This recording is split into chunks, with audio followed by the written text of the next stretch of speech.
Hello everyone! Welcome to the Valorant League Division 3 stream here on what is a pretty grim Monday where I am from, but you can hear it in my voice. I just can't wait for this series we've got now. It is a Frostbite derby in the finals. Frostbite Mystics, the Div 3 team, supposed to be in this league against Frostbite Mayhem. They weren't able to go into Division 4, but they have managed to take down and beat 3 other teams in the group stage to make it to playoffs, and now they find themselves against their sister team. How are we doing in chat? Do we think who's going to win? Well, we will have to introduce them first, as we will quickly go to the score screen.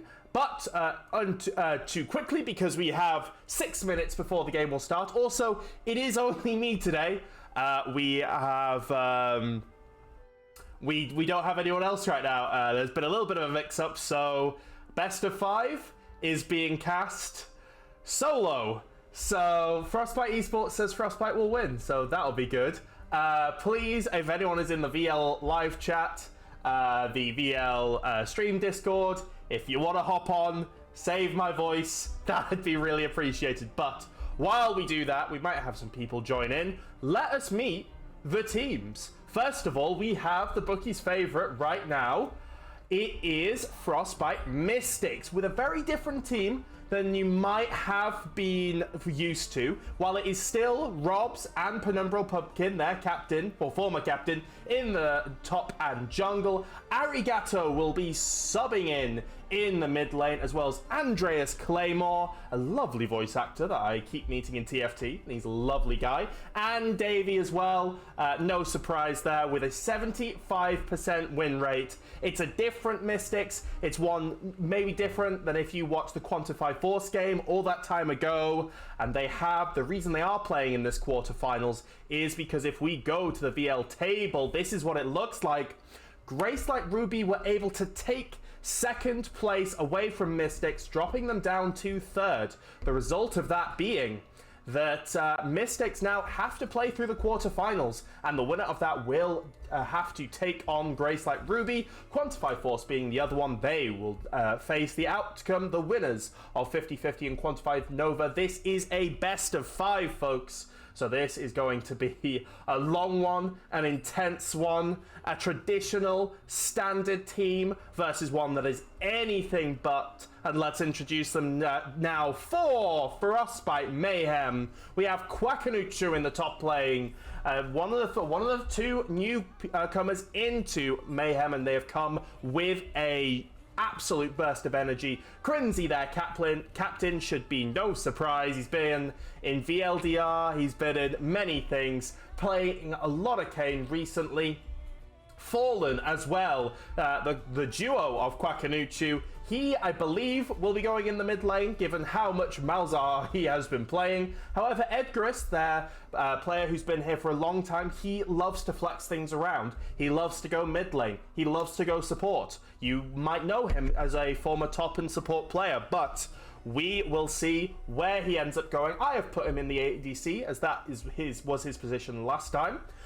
When they went against Quantify Nova, and that one didn't go too well. They got 0-2'd. Quantify Nova came in with a vengeance, had a perfect game, if I remember, last week. So, you know, they're looking to bounce back here, Mayhem. And, of course, Frostbite Zeko in that support role. Or is he? Who even knows? Lovely man and lovely person, as always. But it's not about how nice you are. It is about how you win. It's if you win.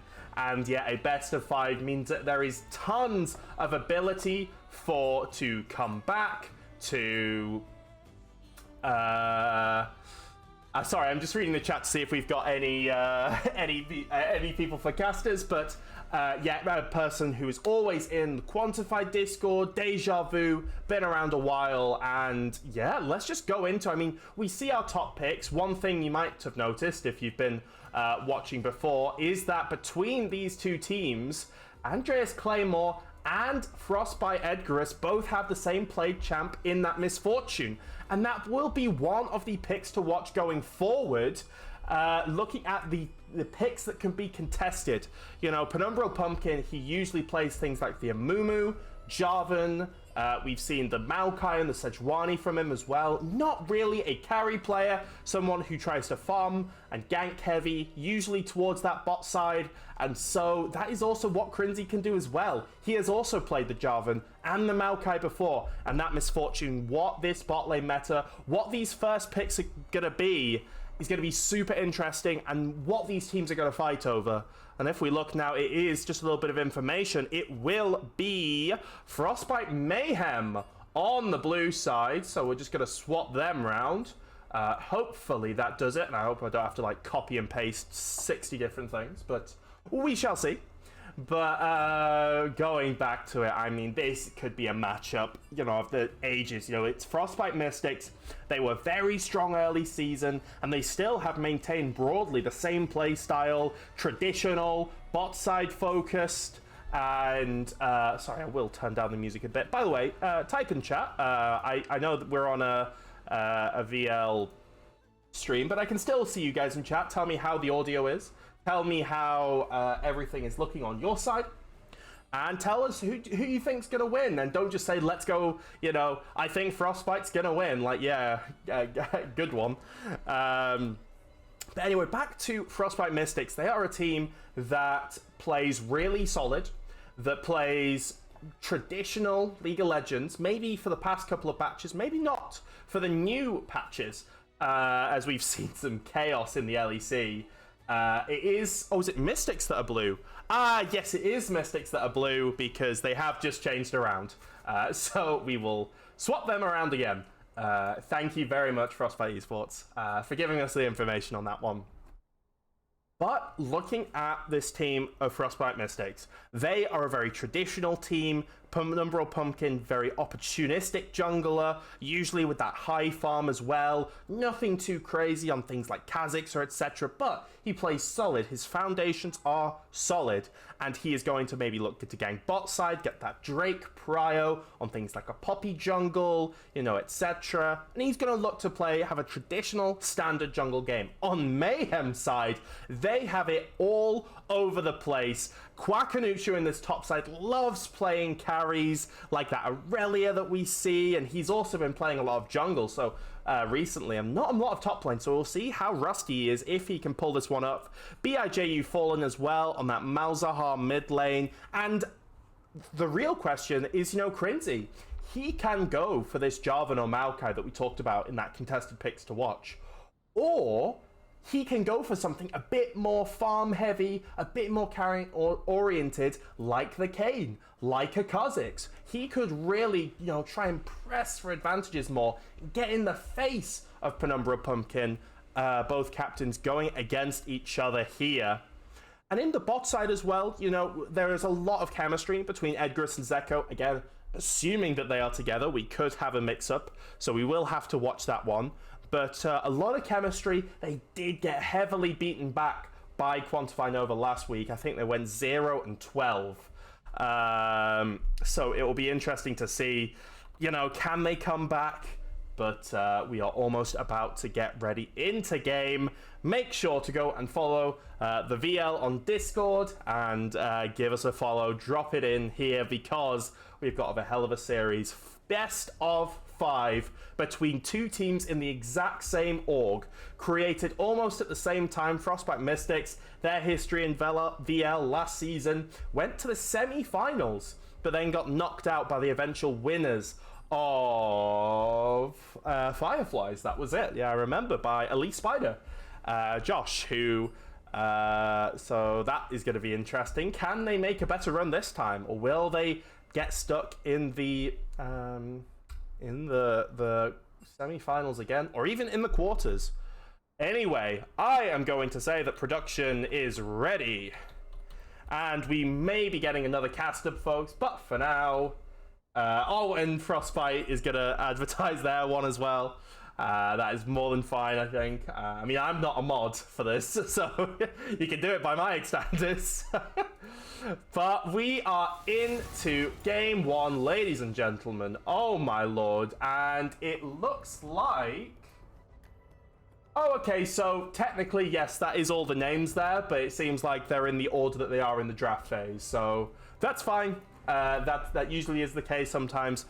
Some of the players don't have all the champions and have to do a little bit of a different pick order, which is completely fine, and we respect that here in VL. The Graves, banned away from, I mean, that could be banned away from Quackanuchu. That could be Quackanuchu's jungler there. He's been playing a lot of it, and we could see that maybe in an Edgarus topside. We could see something completely different. You know, this team from Frostbite Mayhem, they play as they are named. They are chaos. They are absolute mayhem. I think just some bans on their most played champions, you know, things that could really cause havoc. This Malzahar away from Fallen, this Graves away from Quackanuchu, the Fiora will be taken away from Mystics, and that will be taken away from Robs. The Thresh as well, Davy's most played champion. So very standard bans, something that we're usually going to see in a game one. So we're gonna have to see as wait, I'm just gonna check. Am I still in this? Yeah, I'm still alone. Okay, cool. I think we're just gonna have to carry on, and you guys are gonna have to be my co-casters. Is this an insane derby? Yes, this is, Ali. This is an insane derby. Rakan banned out, maybe not anyone giving over that first pick with the Ezreal banned as well. And we see what wants to come up here. We have the Ahri that's opened, but picking that blind, that's probably not the best thing. The Maokai was one of those contested picks. The Jarvan there as well. See if they want to go for this. You know, we haven't seen Crinzy too much on the Jarvan, and it will be the Maokai. That is a flex, but will probably be going into the hands of Penumbra Pumpkin. And just straight out the gate, the Ashe. That for me says Edgarus is going in this ADC role. He played it last week. It's something that him and Zeko have played a lot together. And with the Lux as well, that could suggest poke bot. That could be flex to mid. With Fallen, who, you know, he is not usually a mid lane player, so very interesting in that flex there. It could be a really good poke bot lane if maybe discouraging things like an Aphelios or just something that might get really poked down by magic damage. I think that is still Fallen ADC. Yeah, I would say it's Fallen ADC, however, that would mean Edgarus is mid lane, so we will have to see. That could be the case. It's just what I've seen from the OP.GGs, but yeah, absolutely could be his ADC, Ashe. Fallen, been playing so well in the Quantify Cup. The Frostbite Bears, I think they are, have just gone on an absolute rampage over there, playing super well. They're currently in the semi-finals over there. Check out the check out the Quantify Discord as well, because they're doing the Quantify Cup, casted by yours truly. And we go back to the draft, and it is Ahri and Aphelios. What we talked about is going to go for the Aphelios. That will go on to Andreas Claymore, one of his most played champions, and the Ahri for the player with Ahri in his name. And it looks like we have a co-caster for game 2 onwards, which is lovely. I see who my co-caster is. But Udyr picked up. That is going to be an interesting one. Something I know my brother, Penumbra Pumpkin, used to play quite a bit. Doesn't play it as much and could be really good. I mean, it's a very flexible. You can go a lot of different builds. I absolutely hate this champion. You know, that old Q max damage build was just so disgusting. I hated it so much. But regardless, my personal feelings aside, we will continue on. And the Ornn banned away from Mr. Robs with that Fiora taken away. And there's double towards that top side. Ornn and Renekton, for those in chat, you know, this is something that Robs usually defaults to when his Fiora gets banned out. And yeah, those are a lot of bans. We're going to have to see what he comes up with. There's still Dr. Mundo, there's still Sion, so you can't take them all away. And here we have the Aurelia taken away for Quackanuchu. It's a very strong champion in that top side. And the Sylas, that makes sense given the ultimates. I mean, Ahri Sylas is just an anime battle in and of itself. But also with the Maokai on that Sylas, you know, really could get into the face. Tarek being hovered. I'm not sure if we're going to see that paired up with the Ashe. We very could, and it looks like we are, unless that's a Tarek jungle. Tarek jungle, by the way, one of my most favorite off-meta picks, but it's going to be Ashe, Tarek, Zeko picking up that Tarek is going to be very interesting in that bot side. So it will be a Lux going against the Ahri, which is completely fine. Lux having so much range as that artillery mage. Yeah, it's a very spicy draft here from Mayhem, but this is Mayhem. You know, they play to their name, and we do see Dr. Mundo, as we talked about, going towards Robs. We see a lot of magic damage, hybrid damage. Mundo as well, with that CC denial, is going to go so well there, especially if he can out-heal. Not a lot of consistent damage on Ashe, so I love this Dr. Mundo pick. And with the Nautilus that they can pair up with the Aphelios, Mystics here, they've got a really solid draft with good fundamentals. And into the Dr. Mundo, Quackanuchu picks Aatrox. Now, that can be a good matchup, that can be a bad matchup. We will see how it goes. I have no idea because I've never looked at top lane once in my life. I only look at top lane when directed camera points me up there. But regardless of that, regardless of the flame that I have towards top laners, it is going to be just standard meatballs in front of 2 carries on the side of Mystics and absolute chaos on Mayhem side.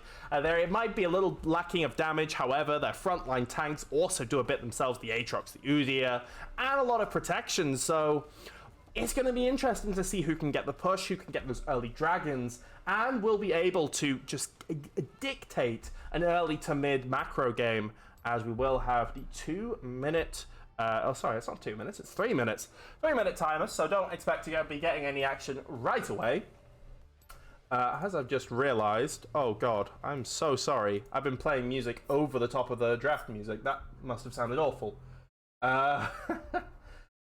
Anyway, as we get into the spectator delay, I am gonna be honest. I worried about this Frostbite bot side a little bit. They're all Frostbite. The Mayhem side. We're just gonna call them Mystics and Mayhem. The Mayhem side for this bot side, I think Ashe and Tarek could get really abused, and it did last week when Nova played against them. You know, you've got Maokai with a lot of CC, combining that with a Nautilus. He's got great gank setup there. He hasn't got a lot of consistent damage, which will mean will mean that Mystics will struggle taking those early dragons. But if they can bring Aphelios and Ahri to it, that problem is more than solved. Drop that beat. Oh, okay. No worries. Thank you, man. Thank you, Isaro. But yeah, I really want to see how this Aatrox Dr. Mundo lane is able to flush itself out, because Quackanuchu, you know, he is very strong. I am the Mayhem manager as well, although I very much stepped back from that. I don't think I'm the manager anymore, given all the duties with streaming that I've had. I agree, Isaro. I also think this bot lane favors them as well, this Aphelios Nautilus. But in this top side, the Aatrox versus Dr. Mundo, I almost feel like Aatrox is going to have to push a lead, going to have to just bully Robs out a lane, try and use that to pressure. There's multiple ways of doing it. Maybe try and disrupt Pumpkin as he wants to do those full clears on Maokai. Try and get that Rift Herald and just snowball some gold somewhere. Maybe put it into his buddy Fallen going mid lane. Oh no, sorry, we said Fallen wasn't going mid lane. We said Edgarus was going mid lane, and yes, that will be the case. So, you know, we might see a bit of an Edgarus carry. Yes, Mayhem did switch up their positions. They did, so yes, it will be Quackanuchu in the top. Wait, is it not? Oh no! Oh no, it's not! Oh no, hang on. I've just realised. No, that's Crinzy top with Quackanuchu jungle.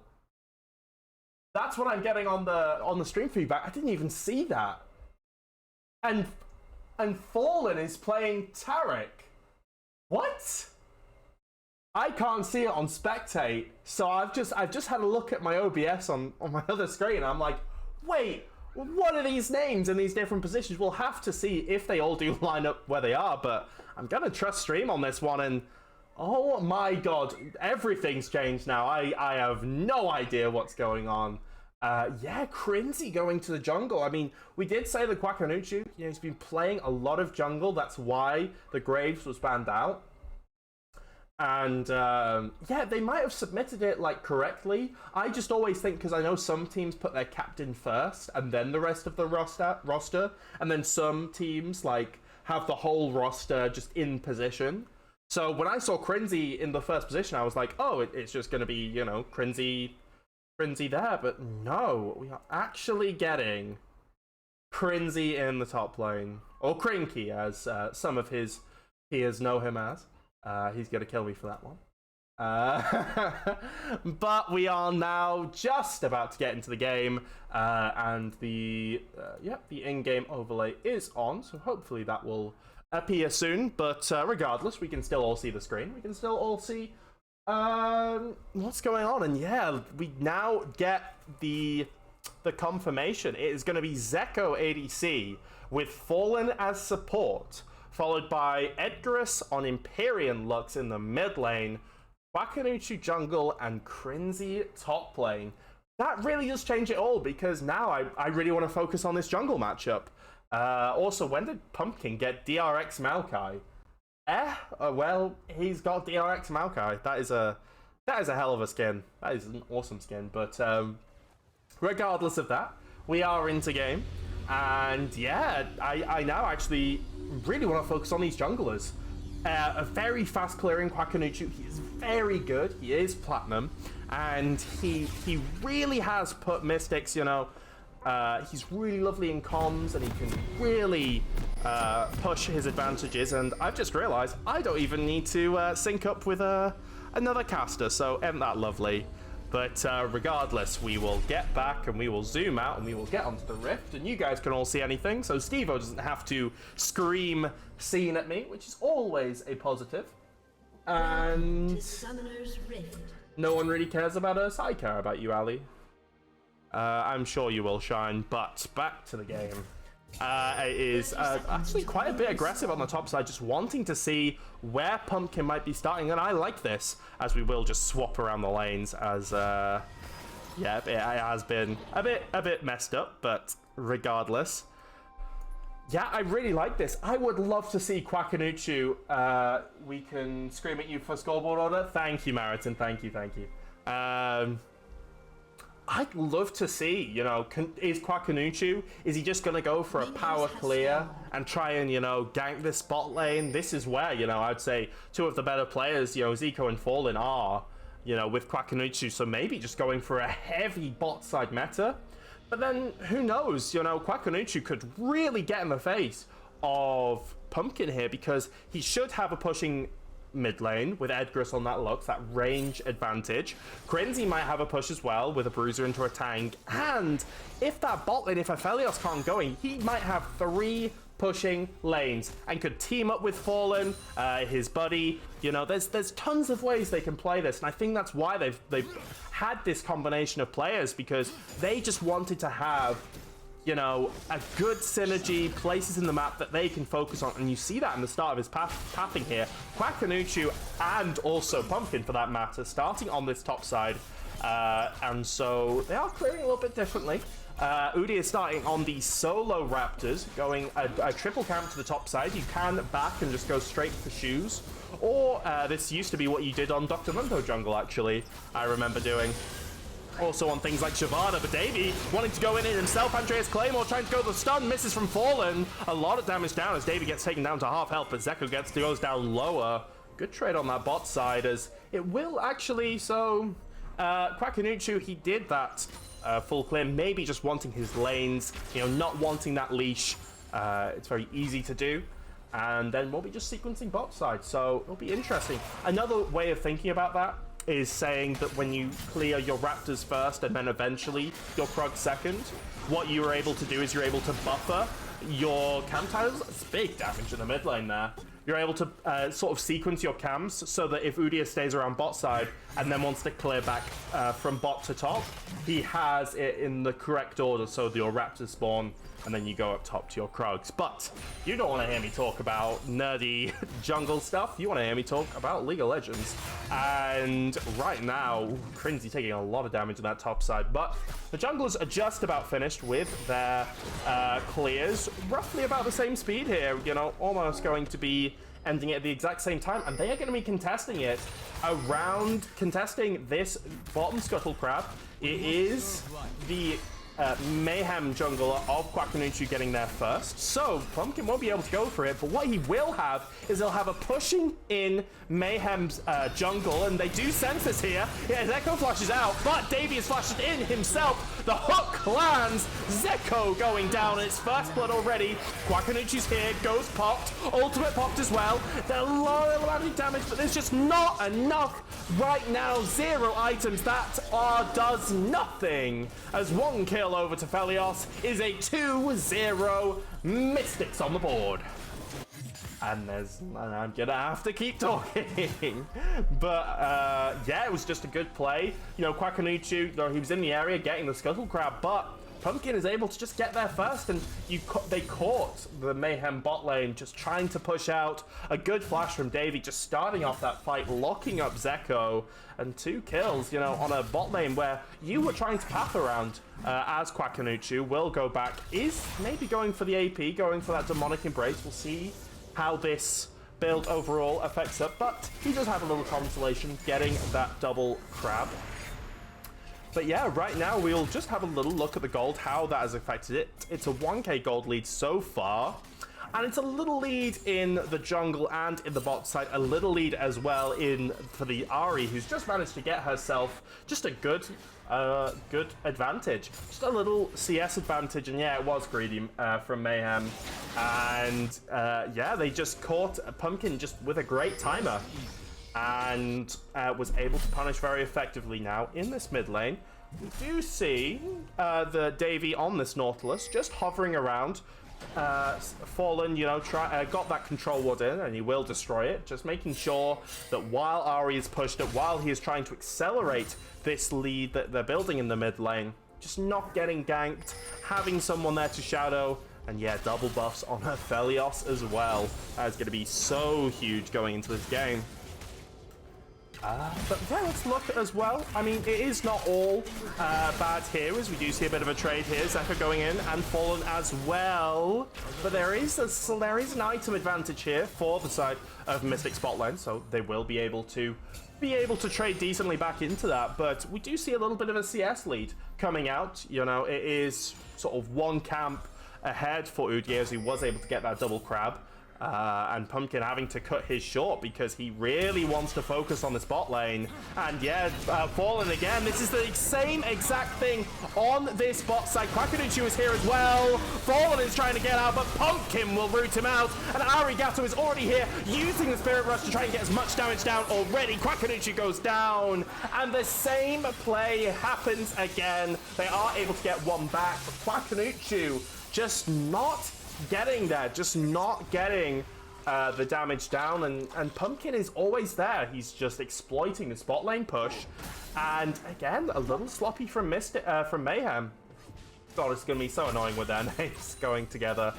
And yeah, just this Ashe not online, the Aphelios with both not with a level lead, but with a gold lead, will be able to do the damage, and just not, it's not going well in this early game. You know, it was the Udyr. They were setting up for that dragon. That was the play they were going for. But again, Pumpkin is just able to catch them on a timer and go, hey, you're caught here as, ooh, a cleanse coming out. Nice ultimate there from Zeko.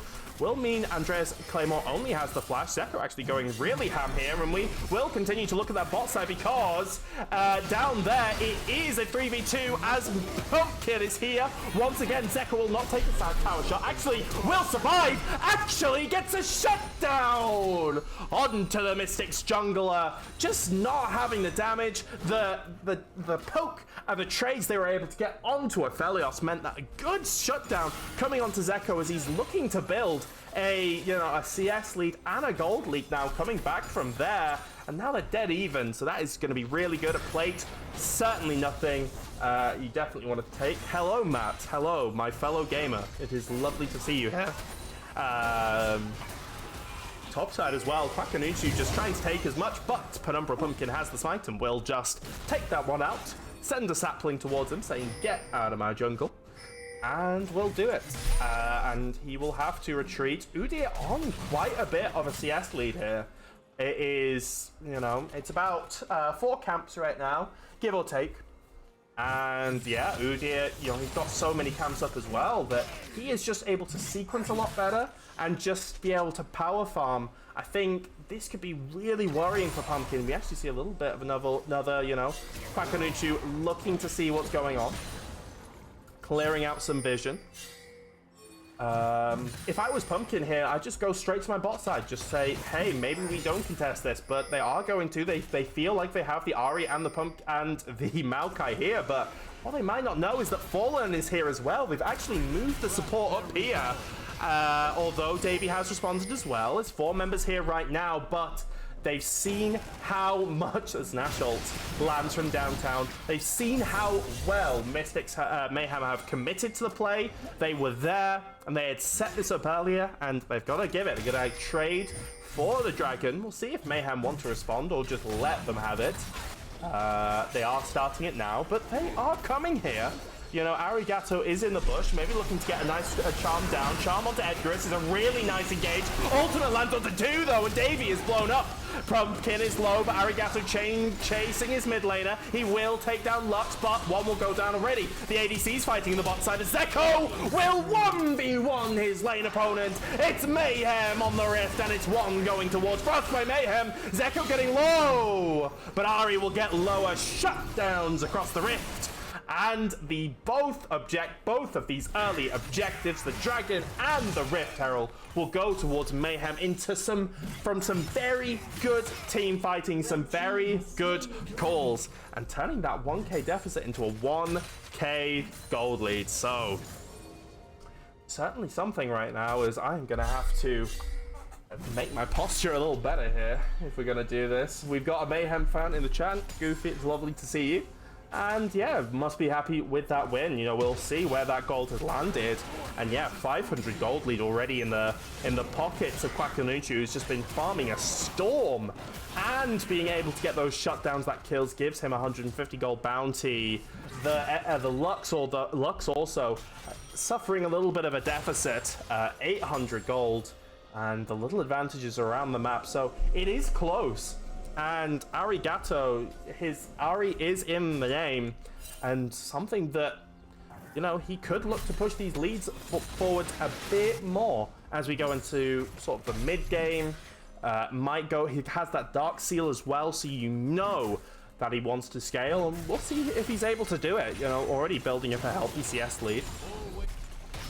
And jungler's both low on this top side.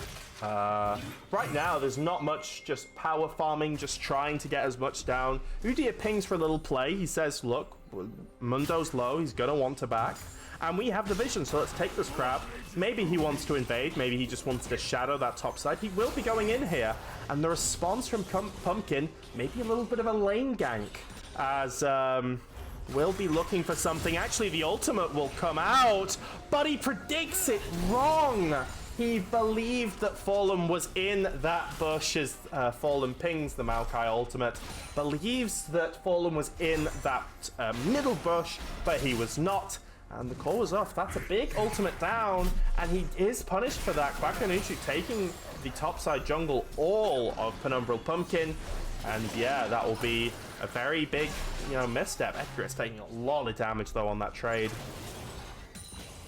So yeah, with all of that, it's a 1,000 gold lead. As this Udyr just pushing more and more of his advantage with the items as well, going for that those magic resist boots. There is a lot of CC on the side of Mystics, so that is absolutely understandable why they would go for it. And on the other side, Maokai going for a Sunfire Clip. 2-man stun. Claymore actually using the cleanse there. Not sure if that was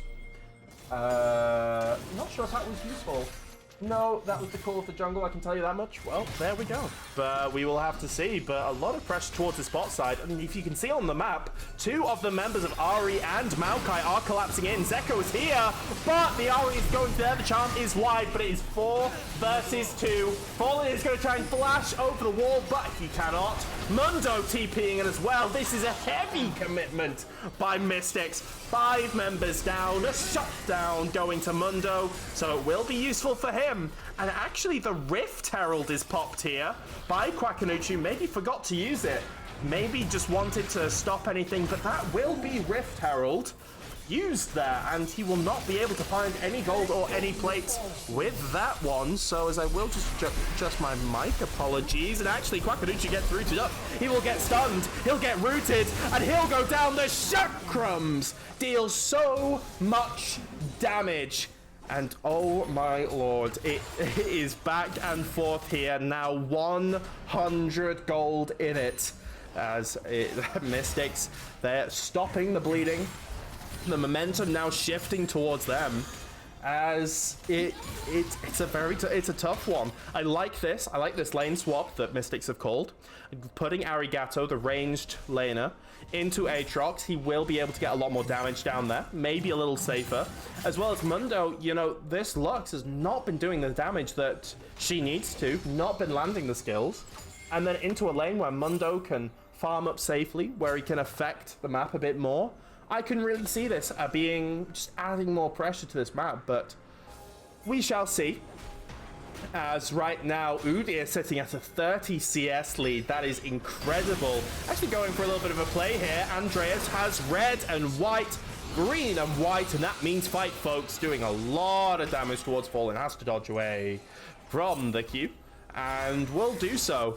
And yeah, it will be interesting to see how the difference in these teams is gold, where it's played, and their champions will affect this, mid game now, because we might say the momentum has swung a little bit to the side of Mystics, but it is still, Mayhem looking for the place. It's actually a 4v3 right now, and Fallen's caught out a little bit here. Zeko will try and walk away as one dead is dead already. Zeko flashes, but Pumpkin goes over the wall. Maybe wouldn't want to go there. TP in from Crenzy's trying to get all that he can. Will take down Davey. Pumpkin falls as well as Crenzy is cleaning house right now. Spirit Rush from Ahri is gonna try and get away. And that Q is dealing a lot, will dissuade him, but Crenzy, after having no screen time in this game, because he is playing that Aatrox, will get a huge heal from that gold drinker in that fight.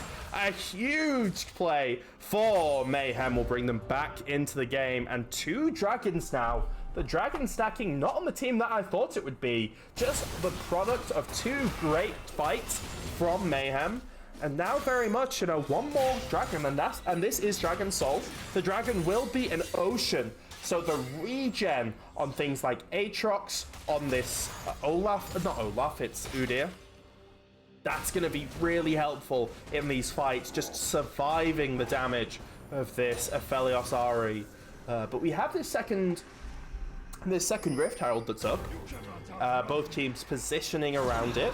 Aphelios not here, but the Ashe is still in base. So, with 3 members here, they are looking to just get a little bit of gold, but they are wary of how dangerous this is. They have no vision here, and Frenzy will actually go on this, and the root back, and Davey is caught once again, and he will be locked up. Crenzy using the ultimate, just wanting to find anything more, feeling himself right now on 2, 0, and 1.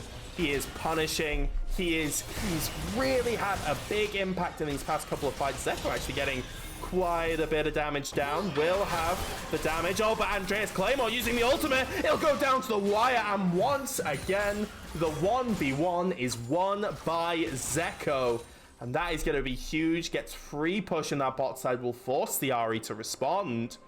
And with the Rift Herald going their way as well, there's no gold lead to match it, but the momentum swings once again when there is chaos on the Rift, that is where Mayhem thrives. And we see it very much here today as well. That doesn't mean that Mayhem don't have heads, that they don't think about the plays, and that they've been calling it Quackanuccio on this jungle role. Super interesting to see. Going maybe for a more shot calling vibe. Crinzy relegating himself to the top side. I like this play. Rob's going to get the first turret of the game, but will he trade his life for this? Quackanuccio popping the ghost as well as the ult. That is the damage he's able to get down, but wow, Robs is so tanky. He heals so much, and all of the shields in the world. Edgarus lands a Q, and that might just take him down. It will. 1v1 against Andreas again, but he has brought backup. And there goes the ultimate. There goes a pumpkin, and there goes Echo.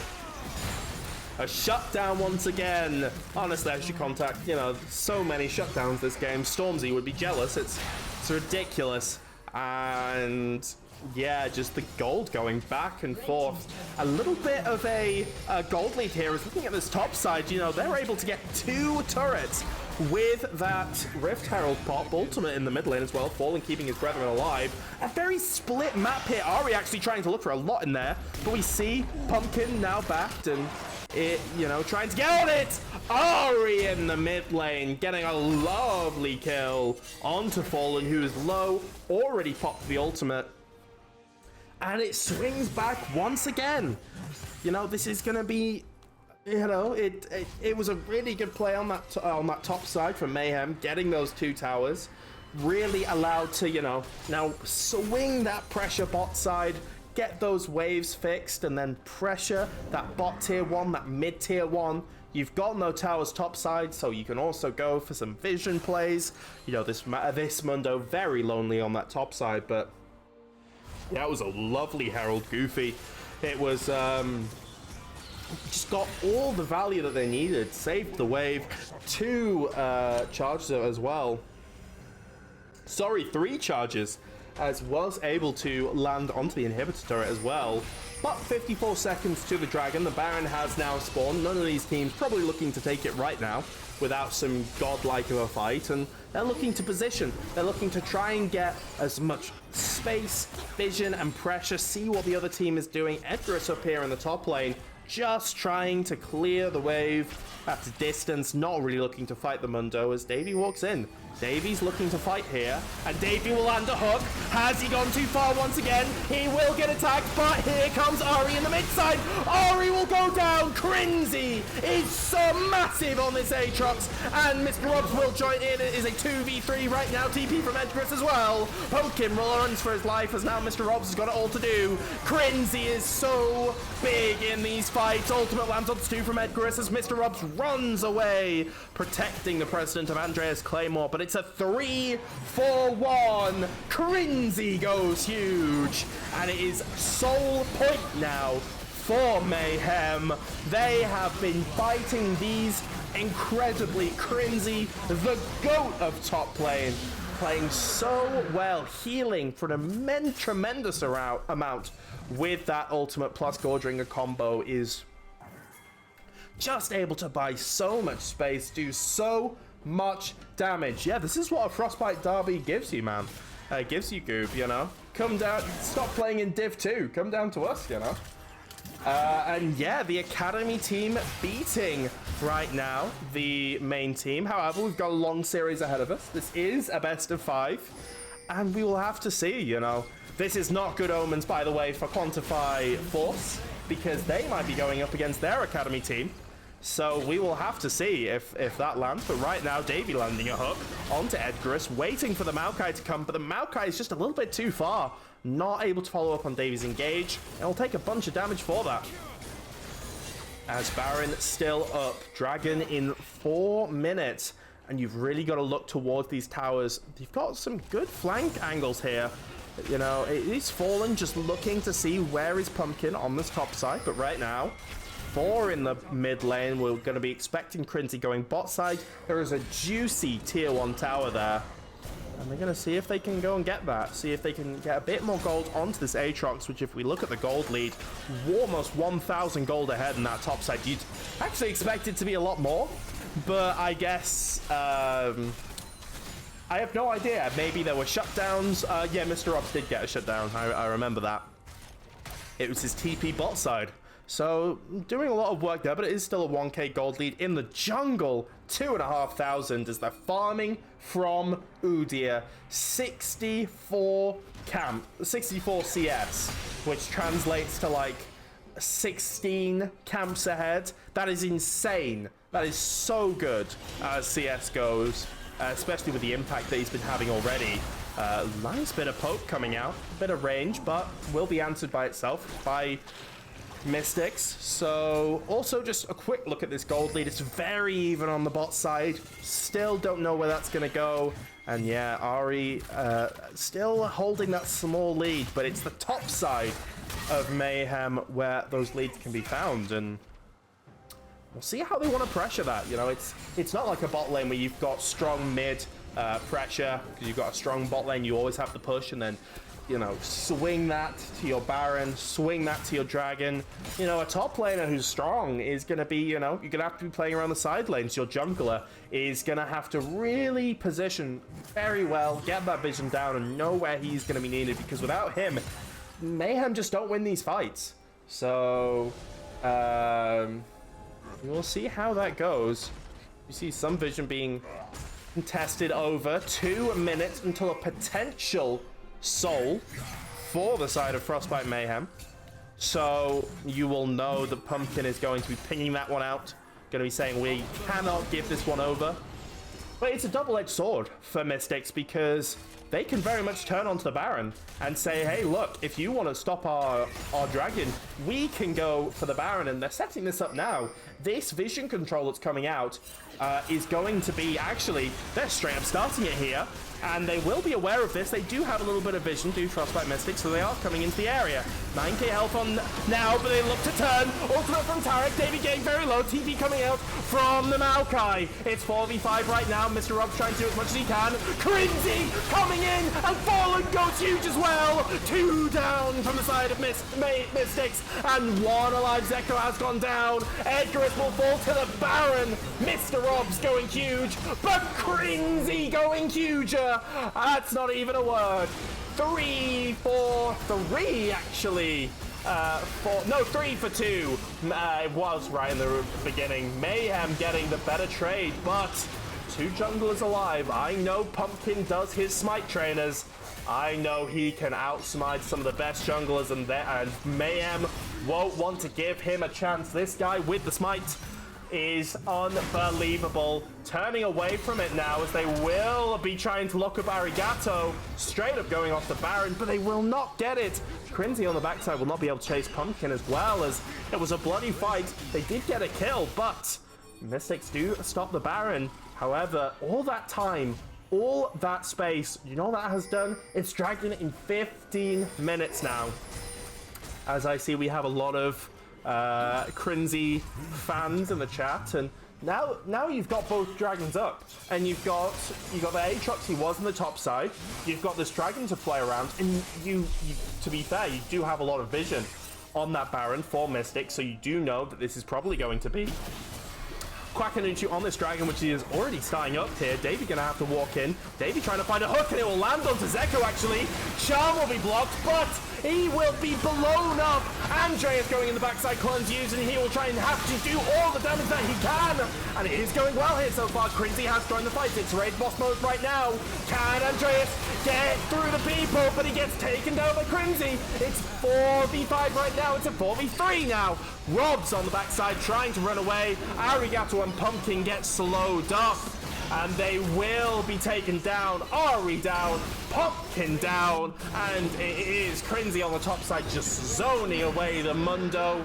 And that is Soul for the side of Mayhem, the Church of Crinzy. Are we going to get some more followers? Is this a start of a VL religion? Who even knows? But I know what this will be start of. It will be start of a Mayhem Baron right now. There's 4 members alive with only Udyr to pick up the top wave. And yeah, it was a very messy fight, but just where that gold is, Andreas is just did so much that fight as well. He was able to assassinate Zeko. A good engage by Davey, but Crinzy has so much healing, and Andreas just could not have the two things at the same time, where he could be far enough up to deal the damage with those chakrams that he was building up and have the positioning to stay away from the likes of Quackanuchu. Ends up getting punished now as we see a 6, almost 7k gold lead here for the side of Mayhem. They've got the Baron, and you've still got a lot of free gold up on the map. You have a mid tier 2, you have a bot tier 1, so still a lot that they can pick up. You don't have the best wave clear even for the side of Mayhem Mystics either. You know, this Ari and Aphelios will only be able to do so much to a Baron empowered wave, so they will have to be a bit conciliatory, I think, if Mayhem are able to play together. Realize that, Arigato actually getting stunned up. That's not where you want to be using the Spirit Rush, and will barely make it out alive. But all that bot jungle pressure means they're going to want this first turret, and they might go for the second one as well. Edgar is trying to push in the wave. And yeah, Pumpkin realizing what's up, clearing the wave, but that will be the first tower down in that bot side. Held for so long by Andreas, who's been very combative, who's really taken it to Zeko. We always love to see that in a game, especially in game 1 when those nerves can be high. Good wave clear on that one though. What am I talking about? Yeah, completely deleted the wave, so only the Karen minions starting. Crinzy now in the top side, in the mid. He will be empowering this wave, and look at the pressure that they have just all around the map. Quackanuchu actually going around the back looking for that turret, but the tier 2 tower in that bot side will go down. And yeah, oh, I forgot Lux was in support.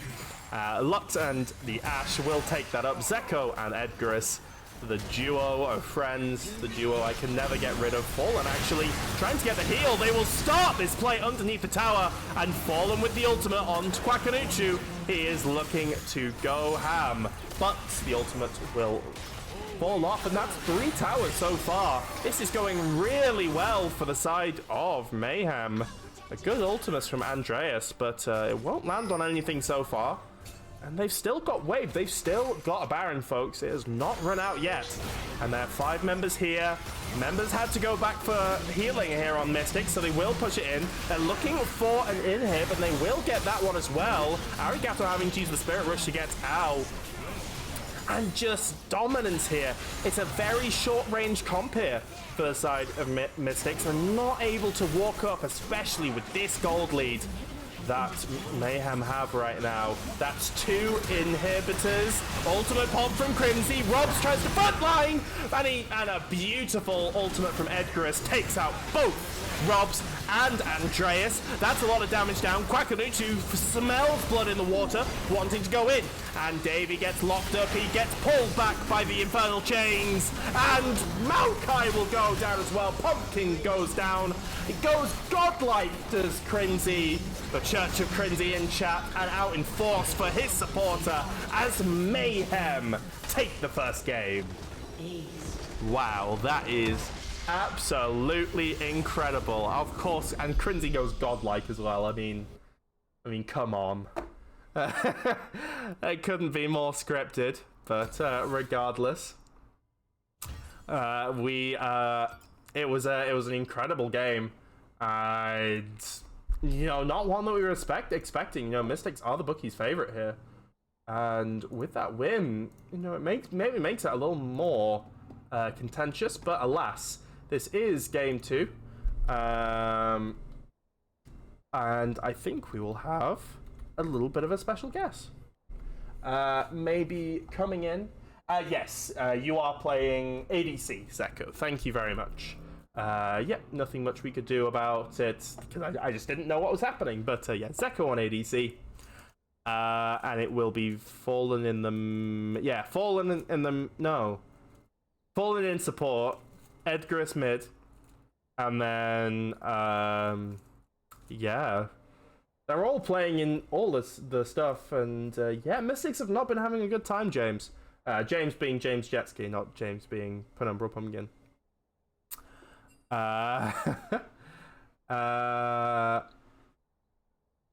Yeah, as this is this me? Oh no, this is someone else with a P. Yeah, so we're gonna get a new person in. You're just gonna get him in now, so it'll be super interesting to see. Let's say prod ready in 5 minutes. But how did we feel about that one, chat?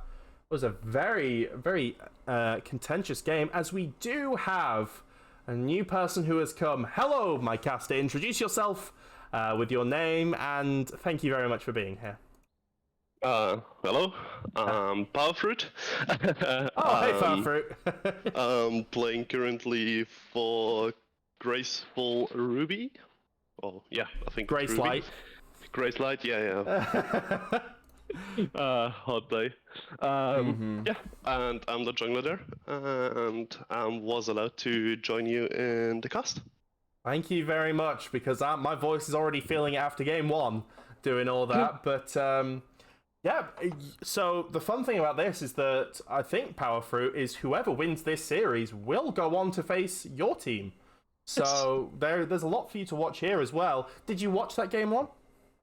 Part of it, like the early game, I watched, and then I went with like my own ADC to what review last scrims week real quick, and now I'm here. There you go. Well, yeah, the early game, very chaotic. It translated through the entire game, but Mayhem were able to pick up their first win over in this series. Mystic's going to have to crawl back, and yeah, we were talking about it. You know, Mystic seem to be really struggling on the second half, Powerfruit. What are you picking up so far in terms of your the scouting you've been doing and the overall feel of these two teams? Overall, I think like I've lost a little bit of track, to be honest, myself, in which teams picked up which player, because there was like a series of events where we scrimmed teams or had like official games against teams, and after our series against them, there was like one member going off, two members going off, stuff like that. Like there were people going a little bit mental, and at the moment, I'm not sure. Like I watched the stream first, and then I was like going to the lineups, and I was like, who are those people? And I watched my WOTS from like 2 weeks ago, where we scrimmed one of the Frostbite teams, and it was like a completely different team back then, like 2 weeks ago. And I was like, I know Davey, and the rest is like, and Pumpkin, I think is the jungler, yeah. And then I was like, who is the rest? Like really, I don't know. Yeah, that loss against Quantify Forced really did shake up the team, and yeah, there's no longer Amy, there's no longer Patricio. Robs is still there, but also on the bot side as well, had to draft in some new players. So it's a team that's very much had to get together. It's good that they're still playing, but yeah, Mystics might be knocked out by their academy team, which, to be fair, has gone from strength to strength. And if you've been following the Quantify Tournament Cup, a lot of Frostbite Mayhem here are in the team of Frostbite Bears, and they, on the Quantify side, have been going absolutely insane on the Quantify Cup. So yeah, it is going to be Mystics on the red side here. And did you get any sense about the draft here, Powerfruit? Anything you want to comment on in that respect? Not too sure. I was like, Andreas Claymore got Aphelios, right? Yes. And I can remember that in the drafts we were like preparing. We were like, okay, we leave it open on purpose, but we draft something that's really good into it, because it feels like he seems to be very good or comfortable on this champion, because he played it a lot of times on VL. And it was like, yeah, we should get something into it. And I watched like the first 10 minutes, and I saw like the Aphelios got 1-0 and 1. I was like, okay, but this game is this game is kind of doomed, I feel, because like Aphelios, if played correctly and getting ahead in the early game is so powerful, right? Yeah, absolutely. And also, I've just read in chat, Egregious thinks you sound sexy right now. So shout out to our lovely people in chat. I'm going to say that production is ready, just so that our people can sort out their side selection. So yeah, Mystics on the red side, looking for a bit more of that reactive style. Saying, hey, let's use that R3, R5, maybe put that towards maybe Arigato in the mid lane. Did have a very good game on that Ari, so maybe wanting to use that for them. I mean, just looking up the Ari as well is just not a bad pick. You can't really do that on blue, on blue side, just playing it blind as they did. So maybe wanting to have it on the red side, have a bit more ban opportunities. What do you think? I mean, I obviously didn't watch too much of the last game, but how have you been feeling for maybe some info for Grace like Ruby? How have you guys been feeling? Things about Quantify Force, how's the team feeling? So overall to the Ari thing, I think like it depends on who is playing Ari, right? Because in our team, I mean, it's no secret that we have a high prio on Ari. We play at like 80% of our games. Like only if she's banned in phase 1, we don't go with her. And because just our mid laner is so comfortable that he can say, yeah, playing into whatever really, and we have a certain style I don't want to leak. Yeah. But it goes really good with our style and how we want to approach the game. So I think like shifting the Ari, like Ari is a really jack of all trades, or like was at least all the time. Same goes with Ori, right? Ari and Ori are the bread and butter champions of every mid lane, I would say. Yeah, they can poke, they have mobility, they can play aggressive, they can play defensive. And yeah, they have huge impact on the maps, around objectives. Ori with her mobility and pick potential, Ori with her ultimate. I don't have to tell anyone about that. And yeah, so draft wise or comp wise against Force, Quantify Force, was it red? We scrimped them once, and it was a really fun experience, I would say. Like fun for in one game for the one team and fun in the other team game, but yeah.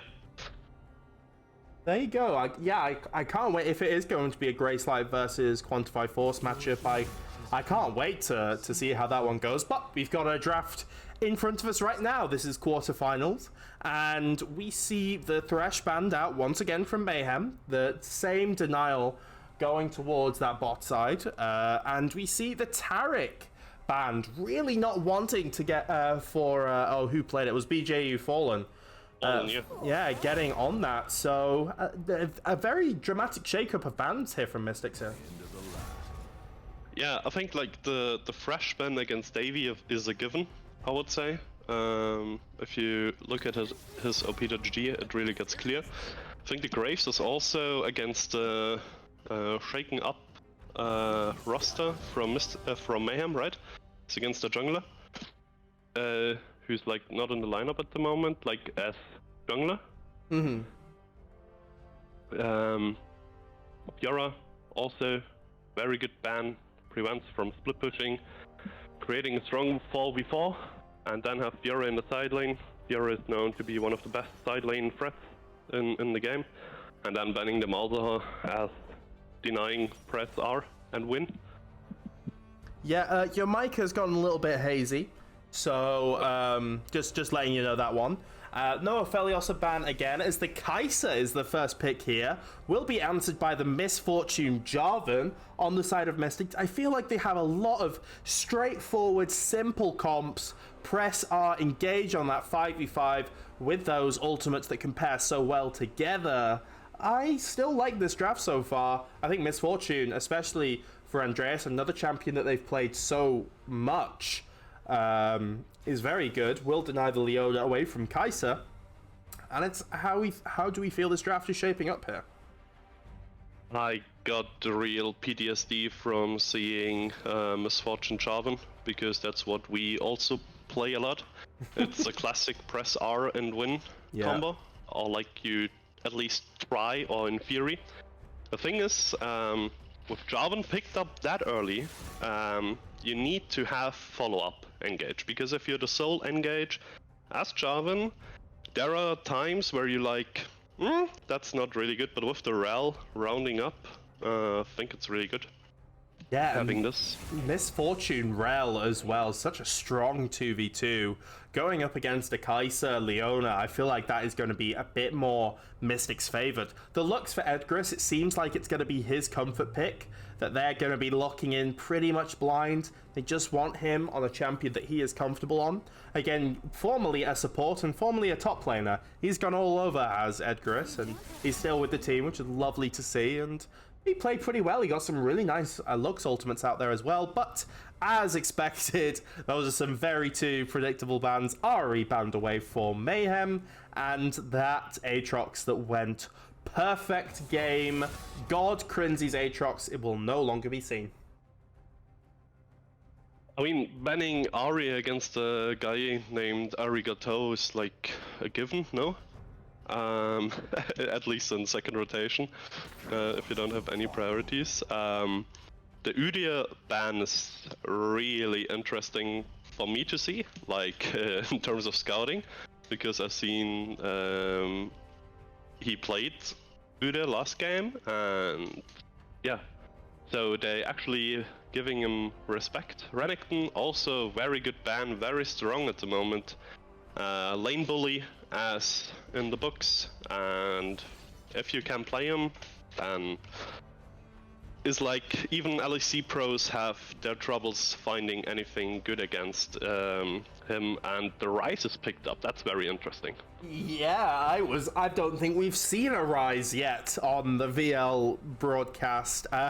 Very spicy, going up against the Lux, trying to maybe find, play a bit more safe, getting a lot more damage, still has the roam potential with that portal, but the Nidalee for Quackanuchu. What?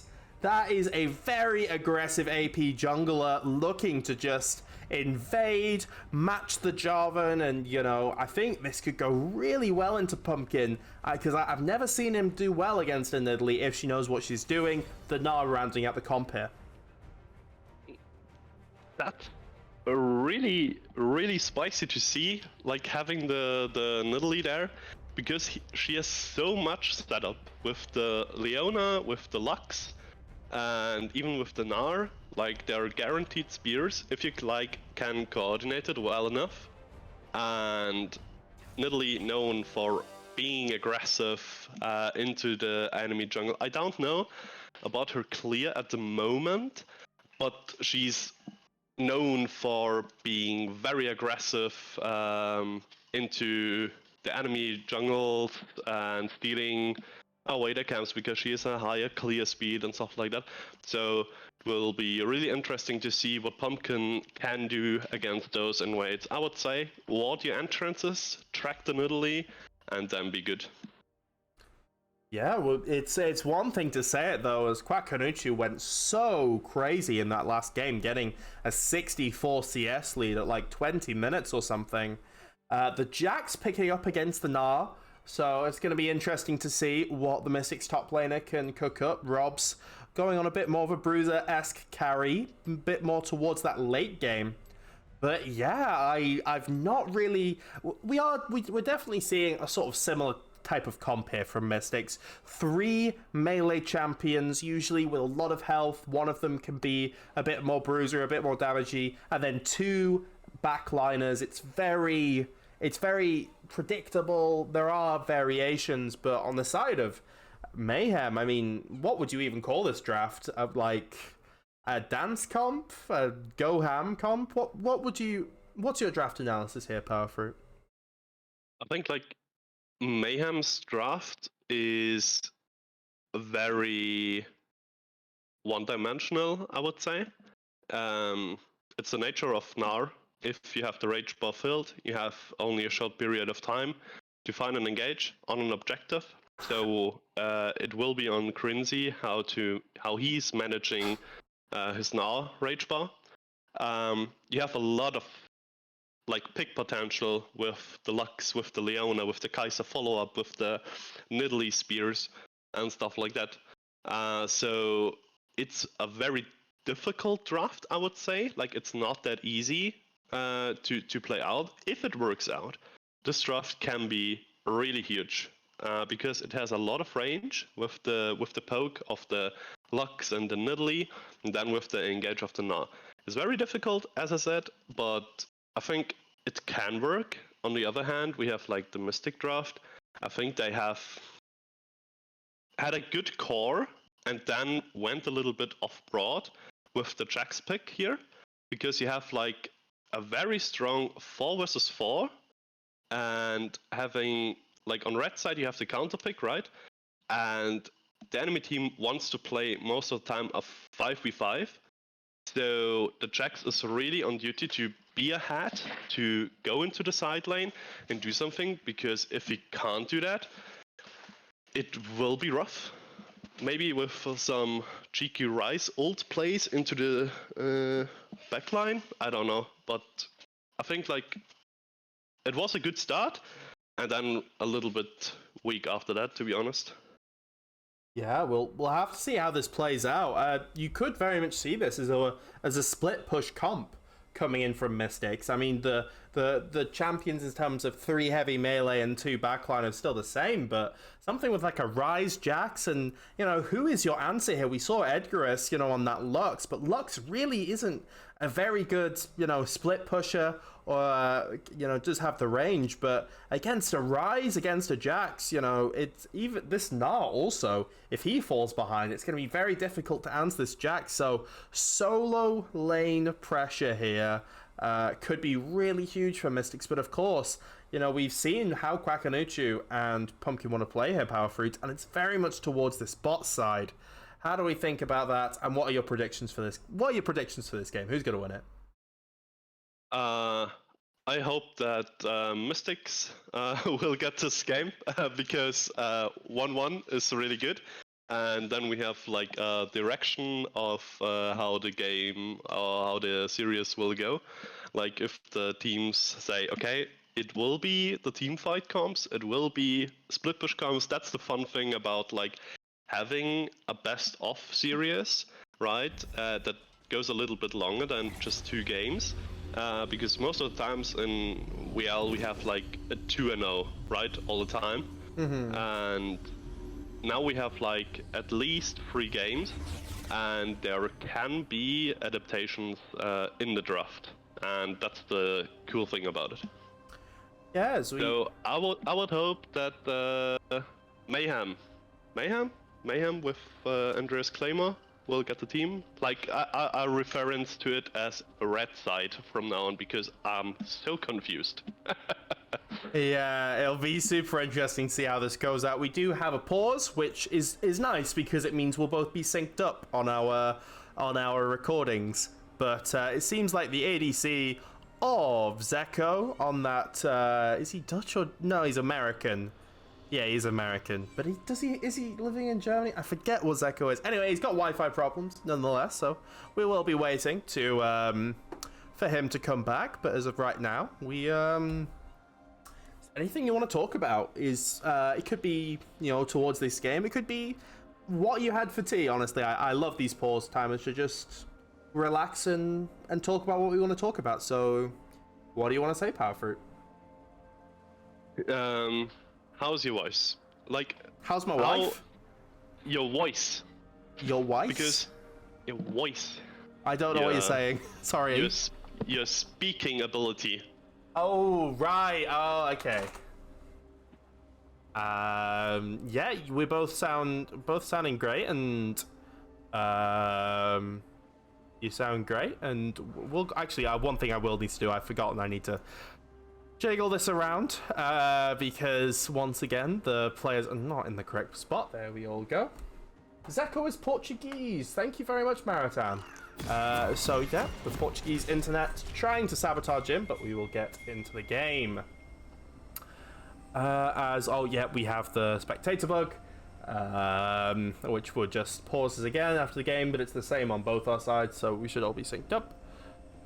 Any runes we want to talk about here? Kaiser with the Halo Blades, Quackanunsha going for the Dark Harvest, so a Nidalee that is wants to be very aggressive in those fights will get that scaling procs as well. Everything else I feel like pretty standard here. Yeah, think so too. I'm not the best on like ADCs with the runes, not up to date, but I think like you can play the Hail of Blades. I'm gonna pick it up real quick. Let's see, yeah, it seems like Hail of Blades is the common thing to do at the moment. So just to get the quick attack speed proc and be like bursty, it would be interesting to see if he's going actually for the new build I've seen, like with the Stripebreaker. There you go. We'll see how that one turns out. But we saw a little bit of top lane training. Crinzy the God, as we now refer to him in chat, apparently. 2v1ing both Robs and Pumpkin there. There's a lot of vision invested in this first early phase here, trying to figure out, Power Fruit, where these junglers are going to start. Yeah, I think it's really important to know where the enemy jungler starts and not only have to assume it. I think that the ward on the blue is nice, but I think like the ward on Raptors is giving you way more information as a ward as per efficiency, because you only need to light up one quadrant of the enemy jungler, right, to see where he starts, and if he doesn't cross to Raptors, then you can assume that he's going red croc, like Jovan does right now. But actually, Nidalee is going to invade. That's really interesting. Yeah, going straight for that blue buff. Invade. He will be spotted on this ward. And even though Andreas and Davey got there first to the lane, it is actually Zeko and Fallen getting the level 2. So huge advantage for them two. Did not expect that was how that was going to go.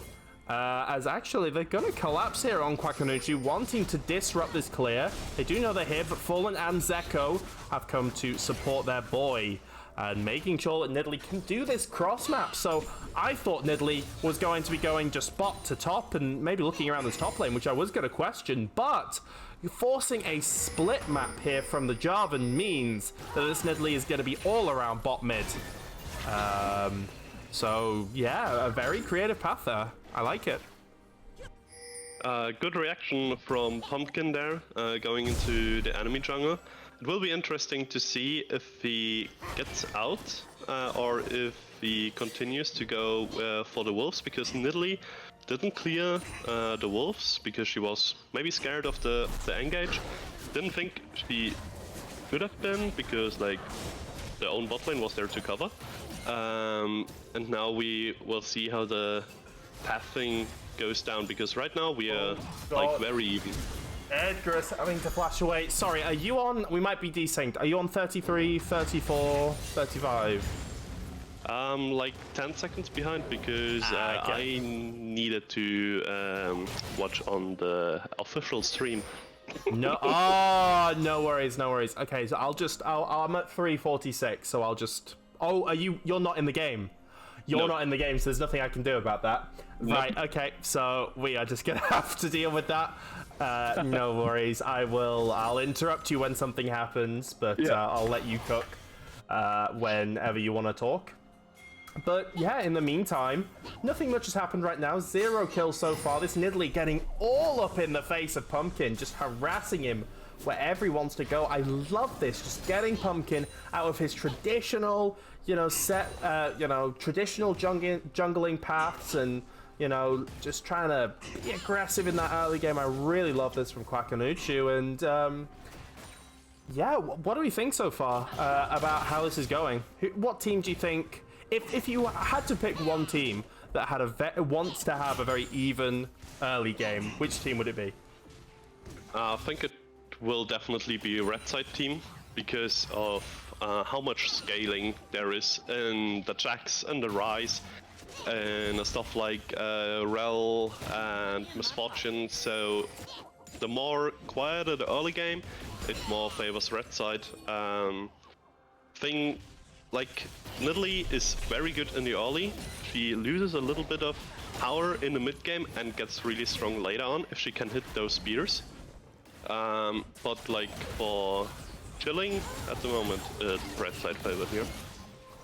Yeah, Nidalee going for the invade once again, just not letting Jarvan get any of those Krugs. It's the second one. Quackanuchu though, a little bit pushed up. Arigato is also now still level 5, and actually we'll catch Davy here, and it's first blood already. Catching Davy, trying to ward them out, but that consistent invade pays off. First blood there, power fruit for Mayhem. Yeah, just seen. Very good punishment. A little bit questionable of the support from Davy here, because I don't know what's going on in the communication from the team, but at this moment, you as a jungler, you have to communicate, hey, my bot side is spawning, my bot side is up, there is potentially... Meanwhile, Fallen has to flash away. Sorry, I had to cut you off because a 4-man bot side engage. Arigato using the ultimate down as well. Could not find anything else, and Leona has that Hex Flash, so will, not be as bad about losing that flash, but starting up the dragon here. A little bit of damage from Quackanuchu, only level 4, but will have those Sork boots, trying to get as much down as possible. Davy trying to go in, trying to turn off the dragon. But won't go so far. Hex Dragon, currently the highest DPS on the Frostbite Mayhem team, as they will turn their attention back towards the dragon. Quackanuchu could maybe even look to steal this here. Davy just trying to get any sort of pressure. They're really stalling this, but Davy goes in. Stern onto Quackanuchu, he'll have to dash away. Zeko actually on the flank here, is able to get it, but Pumpkin might lose his life here. And he is able to dash away. Quackanuchu on the chase, flashes away, but I'm not sure if it'll be enough here. He's gonna have to jump, but Quackanuchu gets it. A kill for a dragon there. An interesting trade, a good trade, or maybe not there for the side of Mystics. What are you thinking of that one, Fruit? I think the red side team does not play to its strength at the moment, and blue side team does it very good. Like I said in the draft, you want to poke, right? You want to be a little bit disrupting, catching, getting those spears in, getting those Qs and getting those Es and from Lux, then later ulting. And red side is all about like team fight at the moment, and they didn't pull the trigger, so you have the chance at those situations. You can either go for the Drake, like burn it down real quick, or like you engage on the enemy. And they couldn't decide in game. Meanwhile, Quackanuchu getting very low, but he will able to trade on and will get the kill. But it is fallen very far up, will be getting taken down, and Quackanuchu again. The third invade on this Gromp was sussed out. It was too predictable, Power Fruit. And I'm sorry, I was looking at a completely different part of the map. We had some problems with the camera getting it to go to the right place, but it's a 2 kills back there. A good pickup there for Mystics. Yeah, and that's what I was like talking about the second invade, right? you should communicate. Like, if you get invaded and you see it actually on the walls, you can prepare for the next one. Like, most of junglers are really greedy because you want to push that advantage, right? That's what you want to do as jungler. You want to put the enemy behind, you want to push yourself, you want to push your team and stuff like that. And then you can run into something like this where you're like overconfident. Yeah, I'm so fat right now, I can do this, I can go with the invade. But if the enemies are willing to sacrifice something to block that invade, it really can turn out right like this, and now you got punished for it. So a really good reaction from the red side team here. Yeah, and another good little bit of macro play here. Davey has moved away from the bot side and looking, you know, to get that advantage. Leona will just still be in this bot side though. So Misfortune going to be a little bit cautious, Fallen taking a lot of damage from that bullet time. Will have to get out, maybe looking for even a dive. Fallen just missing the E, and Andreas will take it in the 2v1, but because of the poke that the Nidalee and the guy got down, Edgar's having to flash away from an engage from Pumpkin. Kwakanuchi taking this up, and somehow with the man disadvantage, Mayhem have taken this Rift Herald. Yeah, once more, like, a little bit of indecisiveness from red side team here. Very good zoning ult from Andreas Claymore here in the bot lane, because I don't think he wanted to do that much damage, but more to clear the wave. Wait, who got it?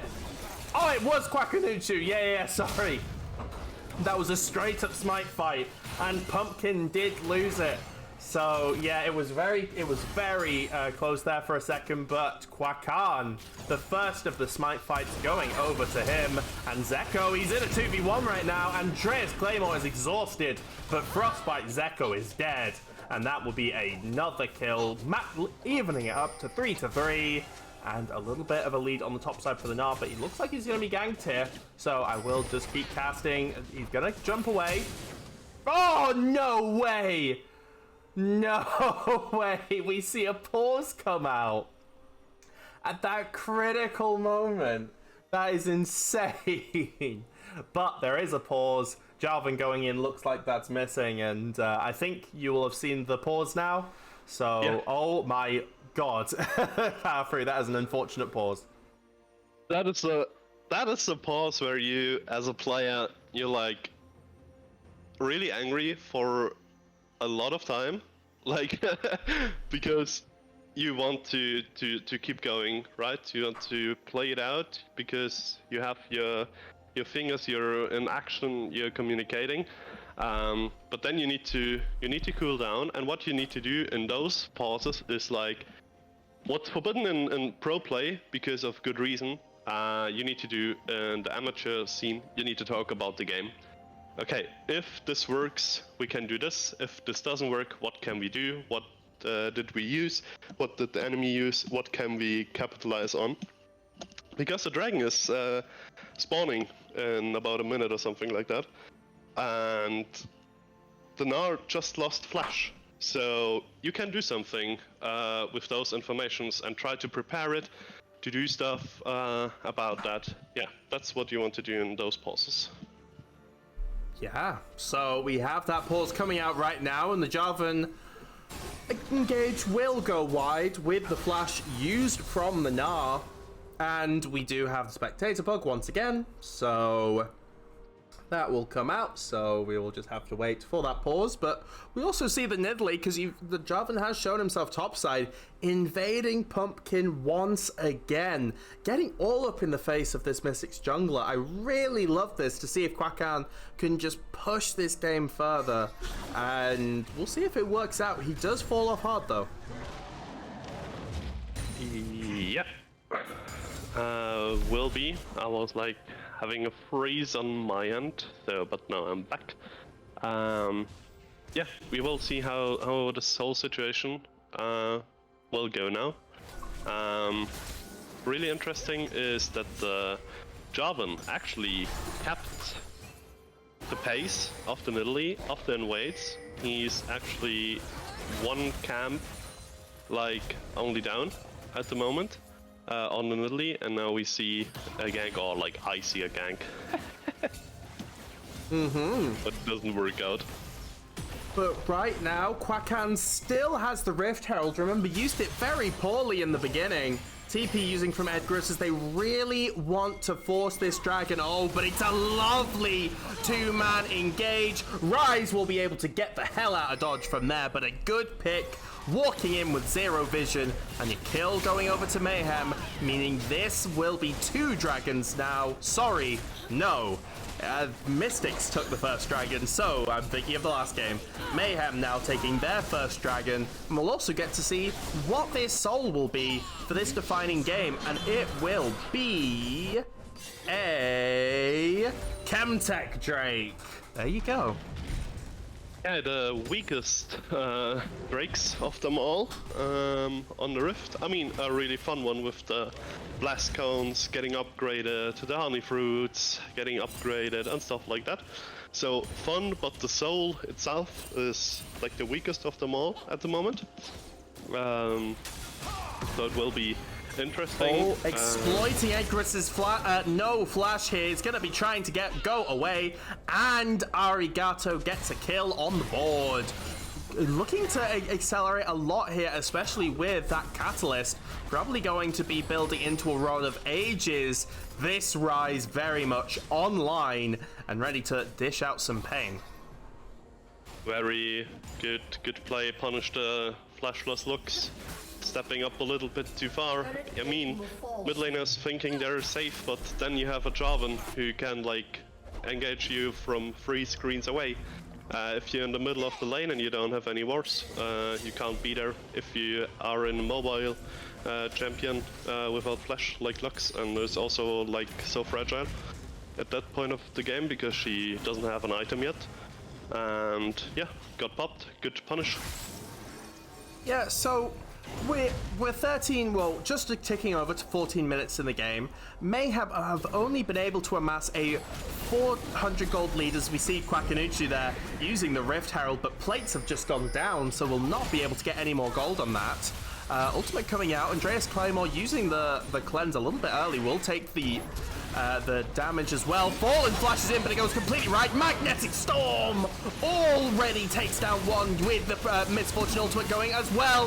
The Edgarus is able to snipe back one. Andreas Claymore with the fancy feet will not be able to get any more. A 1-for-1 in the bot side, and well, that came up well for that came up pretty well for Mayhem, however, forgetting to use that Rift Herald once again, Powerfruit. Yeah, it's for myself as a jungler, I can understand why this happens, right? Because you have to do so much and stuff, but if you want to play for the Rift Herald, like, is a really good objective in the early game because it gives so much gold, right? It gives you 300 gold for solo, so if you want to do Herald, you should do it solo because it just injects you with a lot of gold from one member. And then you also have the payoff of the plate, so it gives you so much gold in the early game, but you have to use it. And if you use the Herald after 40 minutes, it's not good. Like, that's why it's often said... Frenzy stunned up. We'll have to use the Mega Dart to get away. David with a nice roam up there, but Fallen looking to maybe punish Mr. Robs here. Mr. Robs will use the lead strike, but will be followed by Fallen. Counter-strike used to try and save it. And here comes the Rise. Fallen is down. It's a 1-for-1 right now, but Arigato is feeling himself. He has the move speed. He has the passive stacked. Quackanucci going into that pot side, but Arigato blows up. It's a 2-for-1 right now. Quackanucci trying to get as much down, but a 3-for-1 there for Mystics puts them back, swings the momentum a little bit, but Lux pushing in that bot side.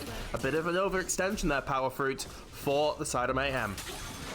Yeah, blue side really feeling the fight, getting punished by a Rise R, and Rise is very strong at the moment with finished Rod of Ages, and he just gets stronger from that point on.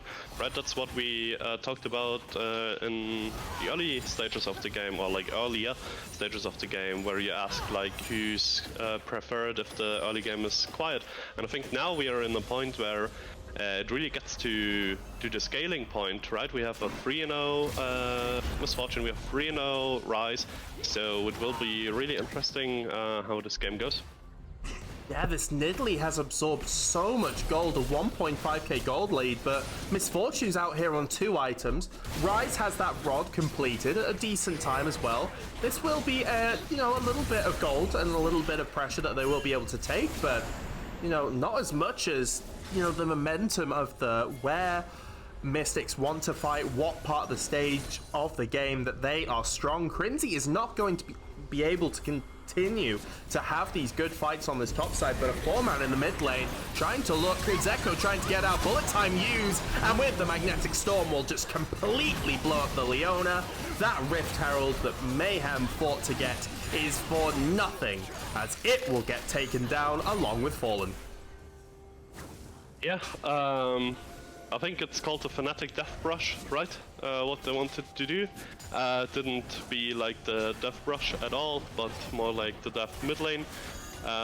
Pushing up in Fury was a good play to set up the Herald, to get additional pressure, to get vision down for the Dragon, to set it up and stuff like that, but Red side was ready to punish. So very good awareness of Red side to punish. Yeah, some more trading in the top side. Robs does have now that Divine Sunderer, matched by Crinzy's Triforce. We'll see, these guys just been going at it all game, but Dragon is up, as I forgot to put the timers on the screen. As Fallen going a little bit in, Davey and the ultimate will miss. Actually, those timers, whoa, Quackanucci going very deep. Will get the solo kill, but maybe will trade for his life. He is able to escape with Fallen coming for assistance. And in that top lane, Crinzy and Robs continuing to go out of it. Counter-Strike will stop the auto-attack, and all that's said and done, Power Fruit, it is Mayhem who get their second Drake of the game. What a play from Nidalee there to catch out the Misfortune. Really huge shutdown, very well played. I mean, in hindsight, you always can talk about like how you don't want to be positioned there and stuff like this. But look at those beautiful vision line blue side has established there. I think it's really good and punished red team. Yeah, as they now, you know, they're trying to get a little bit back into this game, but Quakan just playing so well, so aggressive. I love this play style into, you know, a more traditional jungler like Pumpkin. Just able to get all in their face. I keep looking over at chat, but you guys are saying nothing. Come on, where's the energy? This is quarterfinals right now. This is a goddamn Frostbite derby, and the underdogs of Mayhem are actually pulling this through. It's very tenuous right now, and very much, you know, one slip up, and this late game, more of a late game comp for the side of Mystics can very much pop off. But right now, Mayhem are trying to push this lead forward, and okay, we're at about 2k gold here, Power Fruit, but it can very much come back here. We talked about the late game scaling from Mystics. What do Mayhem have to do here? Because they also have some very weak dragons and a weak dragon spawn. How do they look to push this game forward? So at the moment, you have the momentum and you want to keep doing what you did, right? And you want to transition this now to the Baron. It's very, very early, and but I think you have to at least, you don't have to take it if you can't really, but you have to start dancing around it. Take those mid turret, dance around the Baron, force red team to go into the area, be dominant in those positions, poke them out with Nidalee, because I think like most of the lead is going for Nidalee on Mystic. Yeah, as I've just realized, I've completely messed up the overlay. There was a very simple thing that I just completely didn't forget to do. Had the OBS scenes backwards, so now you can see the lovely VL overlay that our lovely staff has worked so hard to make. Thank you very much, MV, for pointing that out. But right now, Quakan just looking to get a little bit more advantage. You know, as we were talking about, these side lanes can be really strong, especially Arigato on that perfect game, 3-0-2. Could be very difficult for Mayhem to push any side lanes in. Currently in that bot side, looking for that bot tier 1. Only one tower has gone down, even from the side of Mayhem. Edgar is going very far up and gets very easily punished. An easy pick off. Further side of mistakes, but Quackhead actually looking to go in. Magnetic Storm does not land as Quackanucci just instantly blows up the rel, and some just very basic mistakes there. A little bit sloppy for both sides there, Power Fruit. Yeah, that's like what you expect most of the time from VL Div 3, right? Like doing those basic mistakes, like as looks, you just don't face check in the quadrant where the enemy is, and same goes for rel. You have to pick group of your team, go in together, and you knew that the Nidalee was like on the Crux side because was a fight there, so just back off. You got to pick. It was beautiful. And brilliant dive there, and Quackan going for even more. A double kill as Pumpkin just does not have the health to deal with this damage coming out from Mayhem, and that's jungler down, top laner down. With only 3 members left, it is a very potent 3 members, mind you, 2 of the strongest carries still up. But it is Mayhem who've turned onto the Baron. It is a slow one, though. They are not taking this as fast as they thought they would. We could see Andreas try and look for an ultimate. A bullet time over the wall. Maybe look to get one of them down. Will put it off. BI Fallen has to back away, but they were expecting it. This was predictable. Crinzy going in, and will find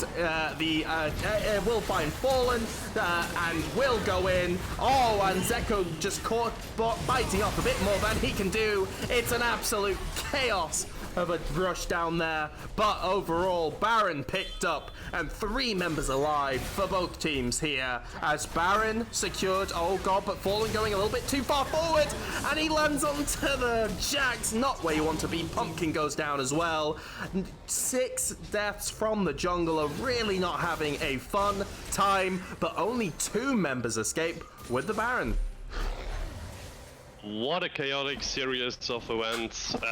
Starting off with what I wanted to say is like, that's exactly what I want to see from Mystics. As I said earlier, play around the Baron, be in the area, force red team coming in, right, and doing stuff, and then actually getting the picks in top and jungler, forcing the Baron really good, like a ward over the Baron pit would have been helpful against the Misfortune ult, but it was, as you said, was expected, and really good execution from then, and then it really got sloppy when they're getting in and engage. Reset with Baron. Up, Mr. Rob's going in, bullet time, catches out, divides the fight.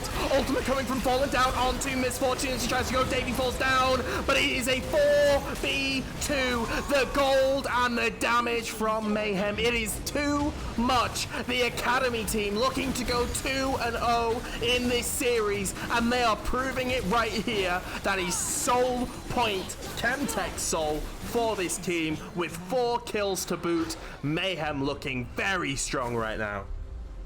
A very good execution from Mayhem here with the draft, and red team seems like a little bit disjointed right now because the Rise is so strong with 2 finished items, but he's like never in the fights, never where he wants to be. He's 5-0-4, but he can't like have, it seems like, have an impact. They should just refocus. They have 2 very strong carries. They have a Jax who can split push. He's a little bit weak at the moment. Give him time in the side lanes. He's level 13 to level 15 now. Shouldn't have happened, is okay. Now you just go to damage control and try to scale, and now you have like the one member in solo queue who's playing Vayne, being 0-6, and said, yeah guys, but we got late game. Very much so, yeah. Arigato really needs to start putting pressure on these side lanes. Trust in your bot lane that they will be able to, because any team fight right now very much can go the way of Mayhem with this golden Penumbral Pumpkin caught, trying to just get a bit of an advantageous positioning, but will fall down, and a two-man ultimate will destroy the mid lane. All of the mid side here for the Mystic side. 3 members down, and that is towers, that is gold now up for Mayhem as they look to push in, extend this leagued power fruit.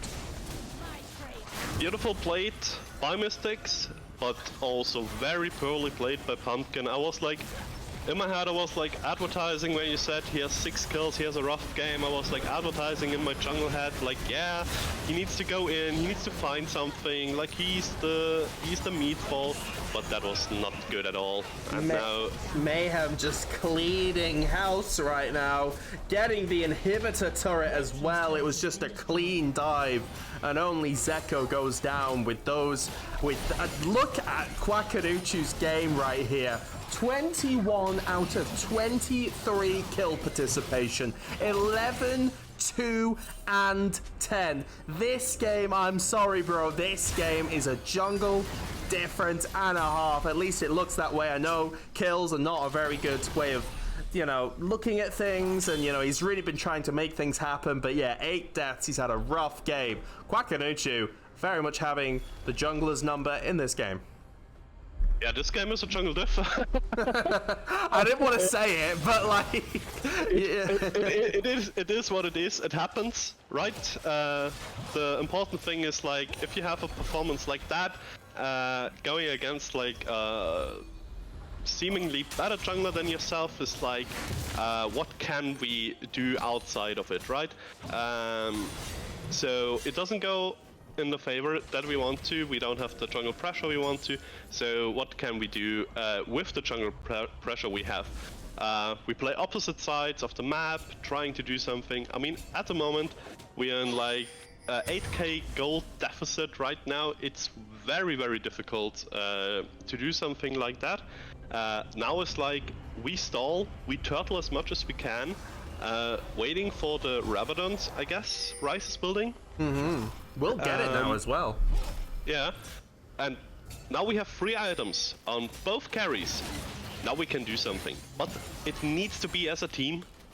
I haven't seen them like having a proper team fight once in this game, like where all 4 of the members were there, and where the Jax is getting something on the sideline. Yeah, Jax, these solo laners and these carries, I've really got to start coming up big here, as Baron is up and you've got 3 members, 4 members even of Mayhem just directly on it. And yeah, Jarvan calling that a little incorrectly there. TP from Edgarus was a little bit unnecessary. I think he kind of had that one, but it will be necessary if Mystics, they're wanting to force the fight right here. Crinzy trying to go in, will get the Mayhem, will get the Mega Gnar, which will go on to 2. They will try and turn on him though. Can they get anything down? Zeko kills Claymore, and it's a very split fight, but Arigato on that rise. He's tanky, but not that tanky. 5-4-0, clean ace from the side of Mayhem, very much, I think, dooming what was already a very doomed game. Mayhem come up clutch their power fruit. Yeah, very good execution of what they wanted to do, the looks to be. As you said, like, was it necessary? Maybe not for the Baron, but for the fight, if they wanted to look for the fight. Red team tried to do everything they could, but a little bit too late. Overall, now we are in 11k, 10k, 11k deficit, and now I think it's like game over basically. At this point, you just beat your enemies with the wallet, and yeah. What do you think? Very well played. You know, I love being, you know, a more positive caster. I really like, you know, and well played to Arigato. Has had two very good games going up against, you know, Mayhem, who have just been getting stronger and stronger throughout the time that they've been, and Mystics, they've not been on the greatest trend. They've had to use a sub in Arigato, and Andreas, you know, he has been new to this comp as well. But just talk to me about, is there something conceptual that's just not been going right here for the side of Mystics that you've seen maybe in this game and the first parts of the early game? Or, you know, you've got this time. The glory of a best of 5 is that you do have time. You know, you can lose 2 games and figure out what's going on. What would you be saying in comms to, if you're Mystics, to try and get some sort of reverse sweep, make these games more competitive? I would say, like, okay guys, we tried something here. As I said in the draft already, it was a strong start and then they kind of lost direction with the Jax pick. I really don't see the Jax here really working. You have a jungle gap, I would say. That can happen, but you can play around it. Try to get a tank matchup into for you. Get away those champions you don't know how to play against, because I wouldn't know how to play in Italy here too, because you never play against one. And try to be on the opposite side of the rift, and yeah. Try to be positive. You can win. You're on the quarterfinals. You got there for a reason. And now go to your opponents and beat them. Davey going in, but Quackanutsu's already picked off 1, picks off 2. It's a good Misfortune ultimate, actually almost like takedown Fallen, but the wallets are too big. Arigato lives with a sliver of health, and a triple kill for Zeko will almost ensure this game's end. They're pushing on the top side here, Power Fruit, and that will be game 2 for the Academy squad. Yeah, and in the last fight here, you could have seen like the theory of the draft, right? If the wallets weren't that big for blue, then it would have been a competitive game. But for this, like, very well played in the early stages from blue side team. Very good punish, astonishing performance from Nidalee here. Very well played, like really good. And hope for a reverse sweep now, right? Yeah, so this is game 3, so we will be going into one more. Also, I will need to get your you can come into the replay thing, so we can get you in. I will, if I can get an invite as well, if anyone's listening to the stream, that'd be really helpful. But yeah, very strong there for the side of that in Italy, just going so ham and with, you know, so much pressure, and it should be 2-0. Oh, I haven't saved the changes, that's why. But regardless of that, yep, there we go. Yeah, it was a very strong showing there from the side of Frostbite Mayhem, just going from strength to strength here, and, you know, have caught Mystics just really fumbling, not having a great end to this season. We've got some Mayhem hype as they will be going against your team. How are you feeling as a Gracelight player towards Mayhem right now? What are their strengths? What are they playing around? You know, you would be analyzing this team, so tell us your thoughts. I think it's like most of the time it's about confusing your enemies with enemy don't know what player is playing before the first game, right? And having a really good jungle performance here 2 times in a row with like champions you don't really see that often. Being a little bit off meta, it's very good to have those pocket picks in, because you can't really prepare for it.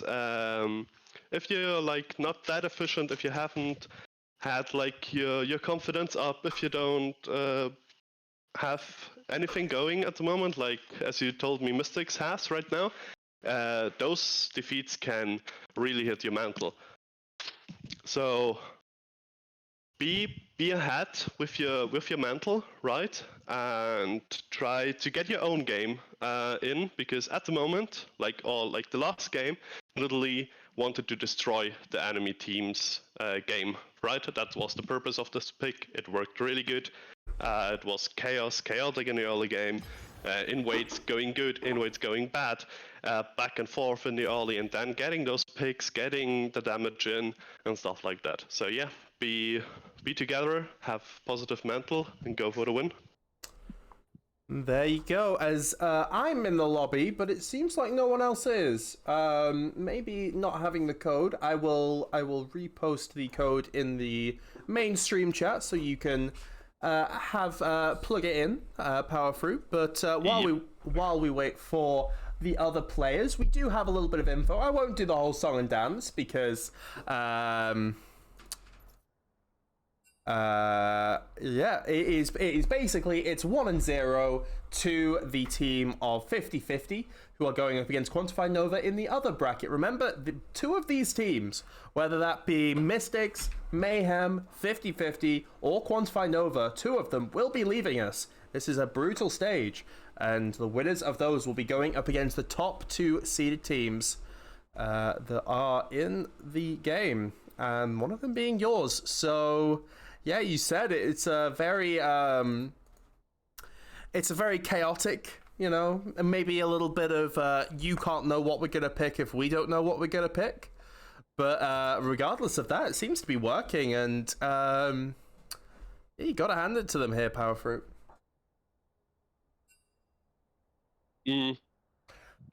What was that? Can you repeat that, please? Mayhem are doing well. Anyway, we touched on it a little bit, because best of fives are a different beast to beer ones and even best of threes, and you've got so much time. There's a lot that you've got to think of. And what would you be saying? You have quite a good voice in your team, I've heard, and what would you be saying in trying to lift the spirits up of a team, saying, hey, look, we're 2-0 down, but we've still got this next game and we can still play and we can still win this? How would you inspire optimism in a moment of darkness? So first of all, I would take care of my own mental, because being down is not it doesn't matter how positive you are. If there is a game on the line where you had a whole season played into, right, and you want to win that thing, it's not good for your mental at the moment. So first of all, I would need to take care of my own situation. So I would be outside smoking right now. By the way, guys, don't smoke. It's really bad for your health. If you smoke, get help. Don't be addicted. But anyway, I would do that. I would clear my mind and be like, okay, what went wrong? What went good? Then throwing out everything that went wrong, right? And then I would be going to my guys and said, okay, guys, this went really good. This was good. This was good. How can we accelerate in the next game? How can we exploit them more with those good stuffs? What do we change in the draft? What's our plan? We have a good season so far. We are in the quarterfinals or in the semifinals. What have we done so that we deserve to be there? And that's where I would be like, okay, guys, now we focus. Now we get them. Now we reverse sweep them. Absolutely, as I am currently advertising the stream to another person who wanted to invite me for a game. So, the grind never stops, the getting people into the stream. And so we do continue on that front. But regardless, I'm business oriented. But regardless of any of that, it is, we're going into game 3. It's been a rough one for Frostbite Mystics so far. They have chosen blue side here, so that is going to be that's gonna be a little, oh shit, I fucked it up. Oh no, I need to help. I need an adult. Oh, all of the things have gone. Oh no. Okay, it hasn't gone on the stream yet, but basically, long story short, we've lost all the logos, so that's gonna be fun. We're just gonna kind of have to charge on regardless. And yeah, anything you want to say? You know, I'm gonna do the same thing I do in the interviews. Is there anything you just want to say while you're on cast? Because it's very nice of you to do this, and we really appreciate you. I know you've got a lot of love in chat right now for you coming on, and anything you wanna say, because we really appreciate you coming on. Yeah, I was like, for next season, I was like really debating with myself what I want to do. I still don't know what I want to do next split, but one thing really keen on every time is like doing casts. Trying to get a little bit into it, right? Creating a little bit of storylines, be there with the stats, be like into the divisions really, and be there in the community, just to have like not coming in like at the moment where I'm just here and I really don't know what I'm talking about with the players, right? So if I would be there, I was like, yeah, he was like a leader. I will have like words with them after they plays. Who's the leader in the team? Who does stuff like that?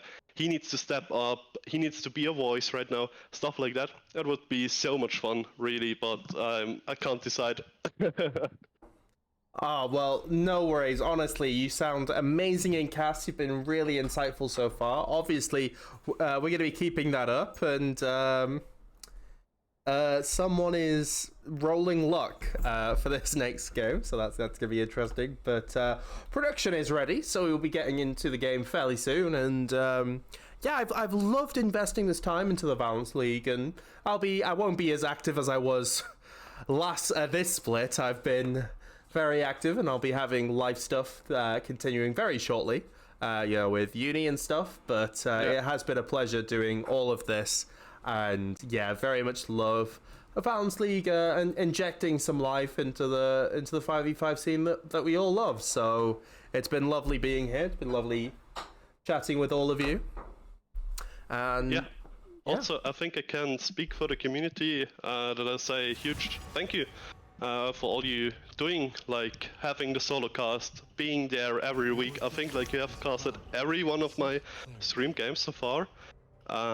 So a really big thank you, shout out to you, man. You're great, honestly. Just love your work.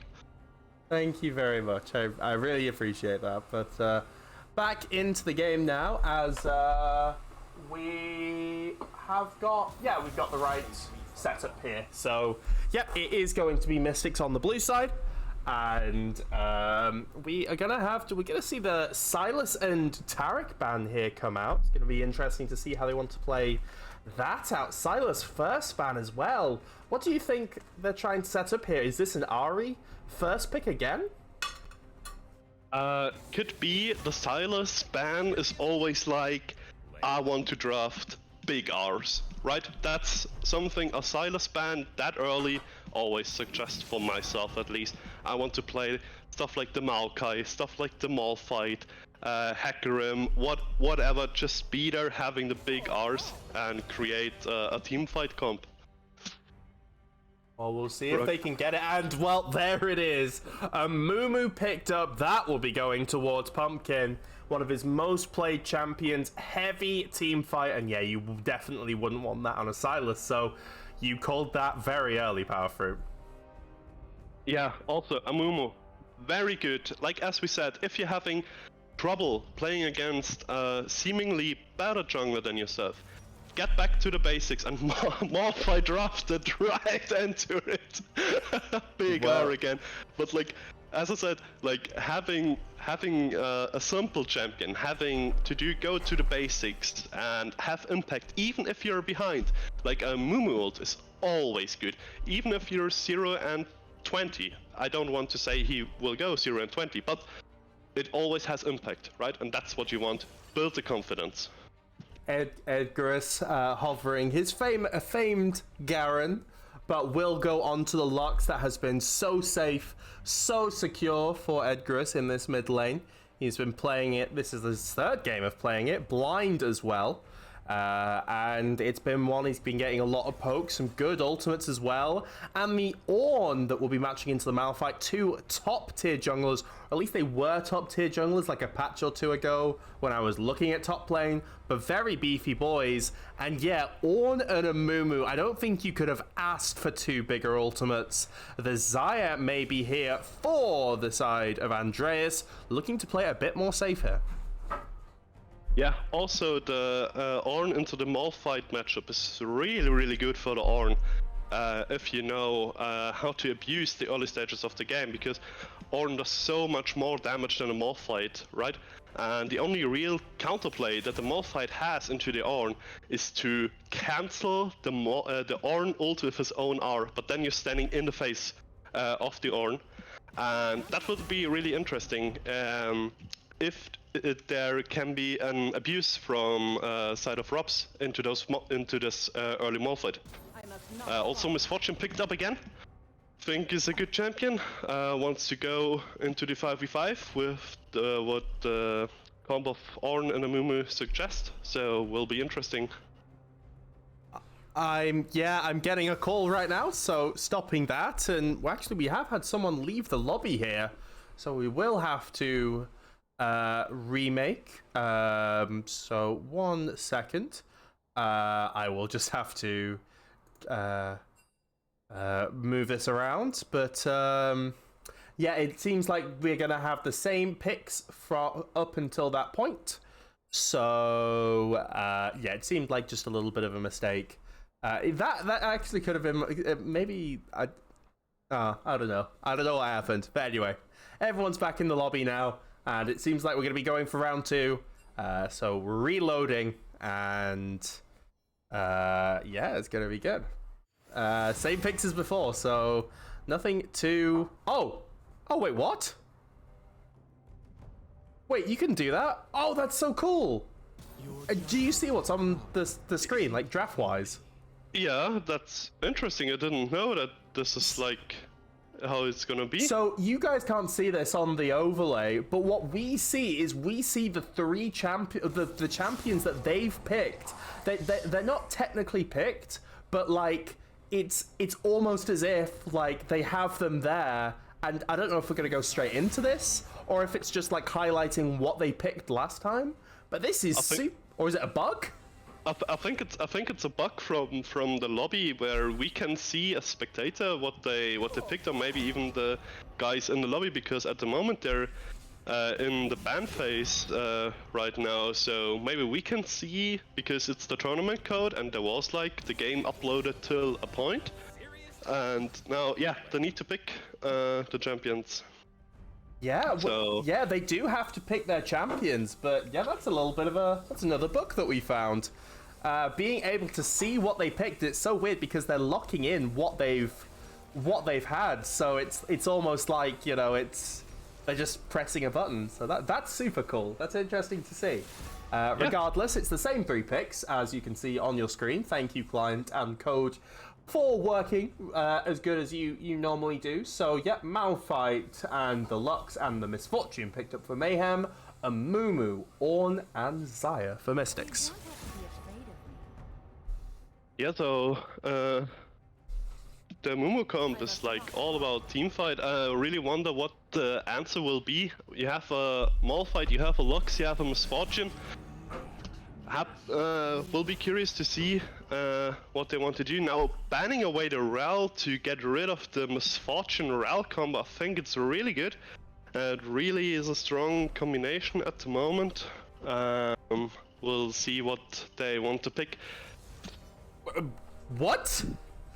That's... what? What the hell is that? Okay, now I'm confused. Maybe it's a Malphite support. Or is it like a Malphite jungle? That used to be a thing, but the Gwen picked up. They're probably gonna put that Gwen into the Ornn. So where that Malphite is going, it could be support. Actually, I think your intuition might have been right on that one. Is Nico, first Nico of the game, a very strong mid laner, very annoying. Did get nerfed recently, but still a very strong little chameleon. will be probably going to the mid lane here, as we want to now see what is going to be the support. And it is going to be Braum paired up with Desire, as we figure out, as maybe even Mayhem figure out where all these champions are going. Yeah, so Gwen is a really good and strong pick into the Ornn. If I would be on on Mystic side, I would like swap the Ornn into mid lane and get a counter pick for top lane against Gwen to get even more chaos in, and we are rounded up by a Sona. So you're right. It's a Morphite jungle, I guess. Yeah, I think so. Yeah, it's a Malphite jungle. Oh my god, that is incredible. Crinzy going to Cook. Hi, Taria. Lovely to see you here. It is amazing to have the community we have, but yeah, it's Malphite jungle with... Speaking of off meta here with a Morphite jungle, to give counter pick to top lane, baiting us all, I think, into believing it's a Morphite top lane. Oh my god, and Goofy actually saying, hello. But yeah, no, but sorry, I was saying hello to Taria, but Goofy saying he's actually played against Malphite jungle today, and it's pretty annoying. And the Sona locked in as well. Very, not something you usually see with a Misfortune. So a lot of scaling there. Gwen on that top side gonna be super tough. Ornn, Robs was looking at an amazing matchup into this Malphite. Now he's in for a nightmare. What do you think of this draft here, Power Fruit? Is like what I was saying in the pause, I think, or like in the last breaths of the last game too, is like confuse your enemies and you win. I think that's the common theme here. Yeah, I think it's like the same as last draft. You have like a team who wants to scale, who wants to 5v5, and then you have a team who is like about picks, kind of team fight, having a split pusher into the Gwen against the Ornn, and if it works, like if they can pull it out, it can be really strong. But the other team composition is like, from the first looks, always favored, I would say. Yeah, I mean, you have, I forget, can someone remind me? It was somebody's circle theorem who said, like, the more circles you have in a league comp, the more chance you have of, like, winning or something. I forget who said that, but, like, there's a lot of circular abilities, so I just remember that. I think it was brought up in the Quantified Cup, but yeah, there's a lacking front line, but there could be a lot. I mean, it's so simple to play from Mystic side here. Tons of CC, you press alt and you go. That's clear. That's not too much thinking. And you have good scaling for this late game. But, against a Gwen, a Sona, it's not as easy. You've got a really dynamic comp here, Power Fruit, from the side of Mayhem. Yeah, and you always have to keep in mind that the Gwen W, that makes her invulnerable to the things of like an Amumi ult or an Ornn ult or a Nico ult if you're if you're not inside the bubble. So there is a lot of potential of being the Gwen popping off. I think we have to look into the Gwen to be a carry, and also we don't have to forget Sona is one of the only supports in the game who is a hyper carry. Because she does so much damage, she provides so much in the later stages when she has stacked up her passive, being there, providing buffs over and over, and then have a game-changing ult too. With the Morphite ult too, I think it's a good wombo combo. Yeah, so we will have to see Mayhem cooking something up, but will it be delicious, or will it mean the start of a return for Mystics? We'll have to see. We're getting into game 3 now. Oh my god,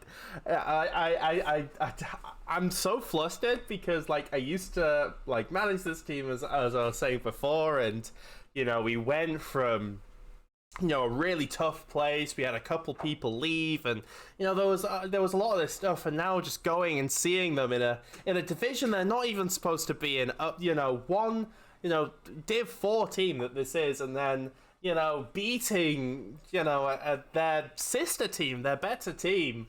I'm very proud of them. I don't care if they even get 3-0'd by you guys. It would be just an amazing achievement to see a Div 4 team just climb as high as they have, and shout out to all of them.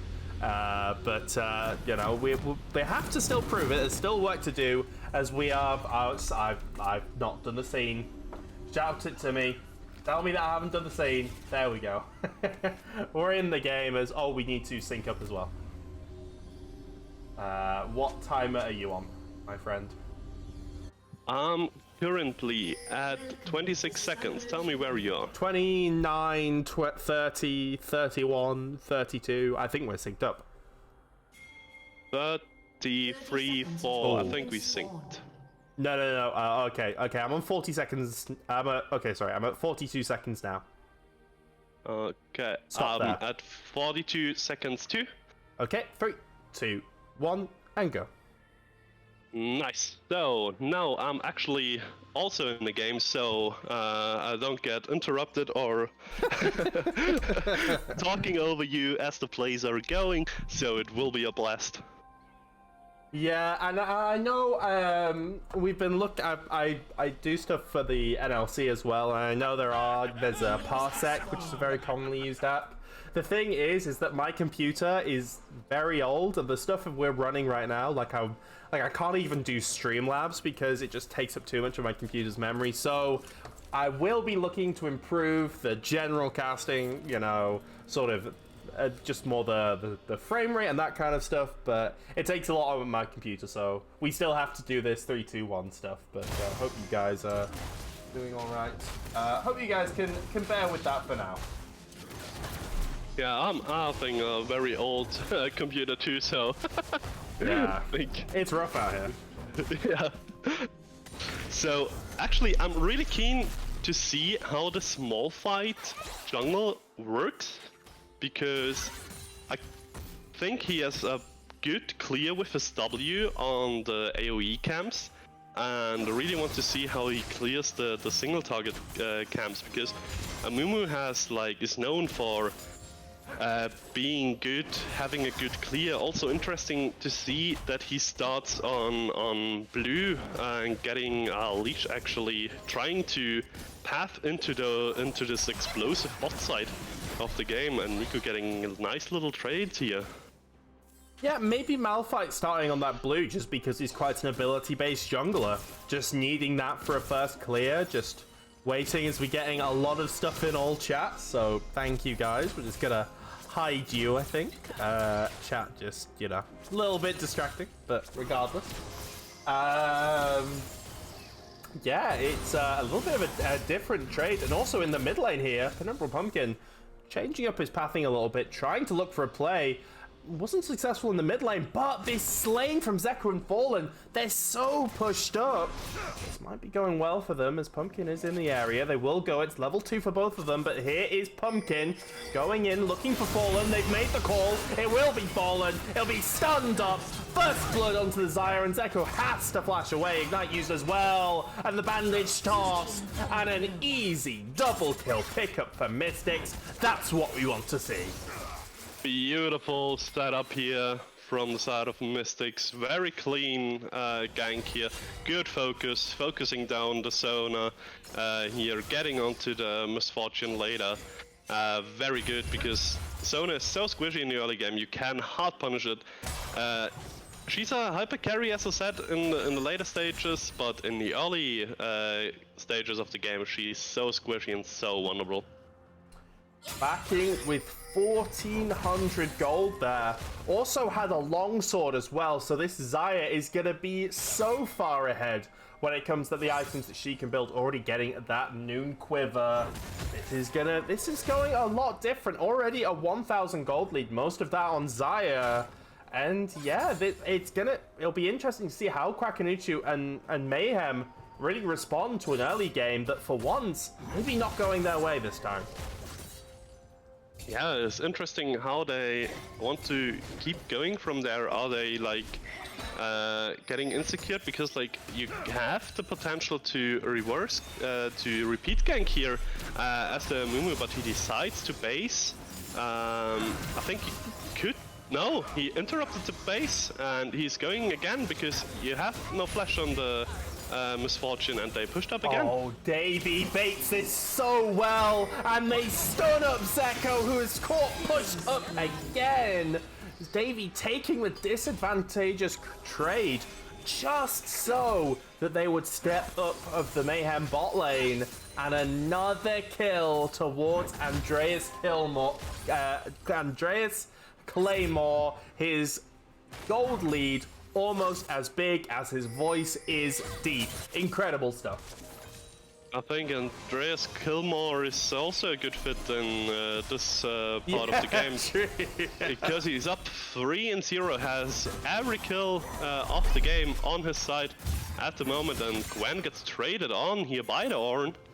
And yeah, interesting to see how this goes, because at the moment Malphite keeps a good job in farming up. Now he's in waiting, but Mumu has the advantage in being present on the map. Lovely, just dash out of there from the side of the Gwen, making sure not to go down. Gwen really gonna have to take this punishment early because, you know, not doing well so far, but if Crinzy can heal up, if Crinzy can just get that CS under her, she is gonna be able to annihilate Robs in the side lane. Gwen just so much healing. And meanwhile, in the jungle side, Quackanuchu has got a little bit of a CS lead, obviously not 3 assists. That has allowed this bot lane to be so deadly. But we'll see where he wants to use that 0 gank so far, and maybe you want to look top lane here because that wave not looking very good for Crinzy. Yeah. Quackanuchu keeping up like in terms of gold, being kinda even is a really good play. Recognizing, oh, and now the Mumu gank. Lovely bandage toss. Does have the second one, but will not use it because that is a tower, and I've heard that they do hurt sometimes.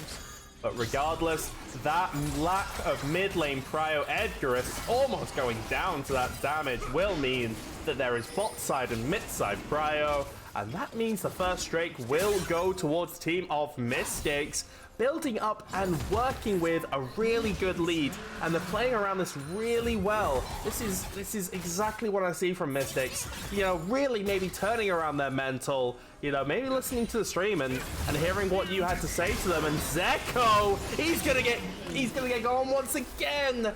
3 deaths before 7 minutes and 30 seconds, having a horrible time on this Misfortune, and Andreas Claymore 4-0. Beautiful played by Pumpkin here, finding the weak link of the team and exploiting it is really good, and keeping Andreas Claymore getting all those kills also really good. Not one thing, and now ultimate coming in through Quackanuchu, but Andreas Claymore using the Feathers Fly. Will they be able to get the shutdown? The Ignite coming through from Fallen, but the Curse of the Sad Mummy will take down Quackanuchu, and Fallen will try and run. Flash in from Zeko, and a lovely Q will proc through Pumpkin and kill his the support in the top lane. A solo bolo for Robs. Everything is reversed right now. Robs getting a solo kill, but a shutdown for the side of Mayhem. What do we make of that? Yeah, I think like biting a little bit more than they can chew, like pushing for the plates was a little bit greedy, with not respecting that the Malphite can be in the area. He farmed pretty good, so he's level 6. He got the old Unstoppable Force and using it to break down Andreas Claymore, getting the shutdown on the Malphite, who can accelerate. Beautiful solo kill by Robs in the top lane against the Gwen. Should not happen, so we see where we go from there. And yeah. Yeah, it is not really where you want to be. I mean, Crinzy, you know, flashless, has gone for teleport and ignite, but just not able to use those combat summoners effectively. It is gonna be a long road here for Crinzy, you know, even longer now. But Arigato using the passive on Edgarus will just need a little bit more damage. Will use the flash away. And meanwhile, on this top side, Penumbral Pumpkin, seeing what Quackanuchu's doing, will realize that there is a big CS lead for this Malphite, but obviously not the amazing kill lead that we have seen. Crinzy trying to trade back onto Ornn as well, but just getting no damage down. Quackanuchu, you know, he took the Malphite to get Crinzy this amazing matchup, but he's just not going well. And Pumpkin, the Hallowed Mist has been used here from Crinzy, so he will not be able to have it. Won't be able to escape from the bandage shots that is coming. Ultimate is also there. Curse the Sad Mummy, but it will not be needed to use. He will be chased down, and Pumpkin will take that one. 7-2. Quackanuchu using the ultimate in Unstoppable Force onto Andreas Claymore. He will have the ultimate, still yet to be used, and Quackanuchu actually getting a lot of damage down onto himself. Ultimate now used from but Fallen misses his own. The ultimate will not land, and Zeko will be punished for his sins. Mystics playing this calm and calculated and getting back into this series. Yeah, now red team doesn't seem to be in sync anymore, because it was a good play by the Malphite getting the Unstoppable Force on 2 members, but there was like no follow-up really. It was a little bit too early, or the rest of the team was a little bit too late.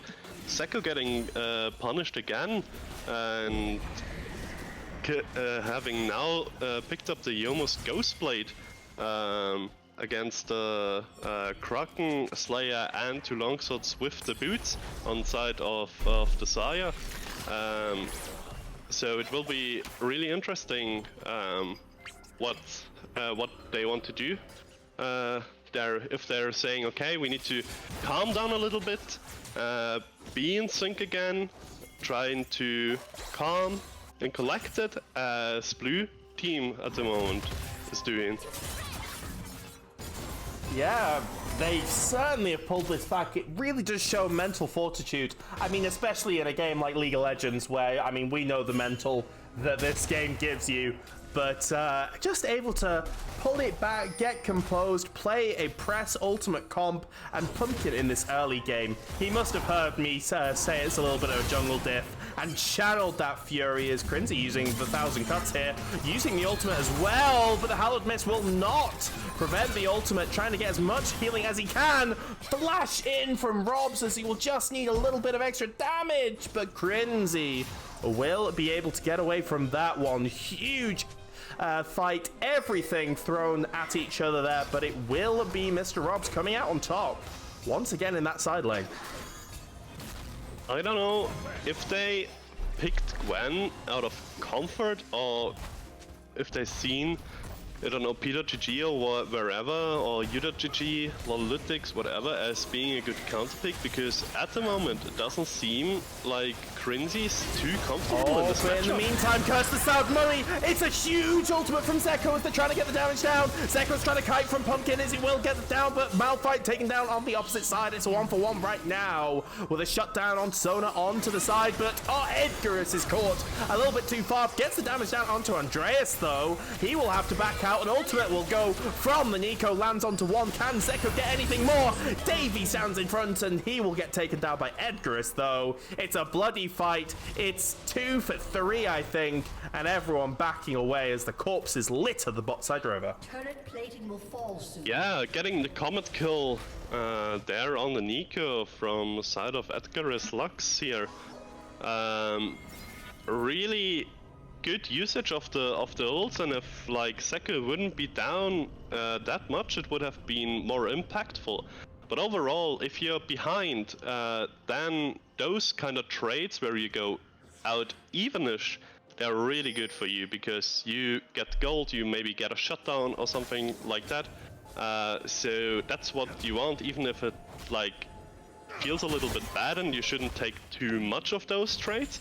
But I think it's really fine. You're stopping the Dragon stack here and now the Gwen is getting engaged on again and getting just really, yeah, punished.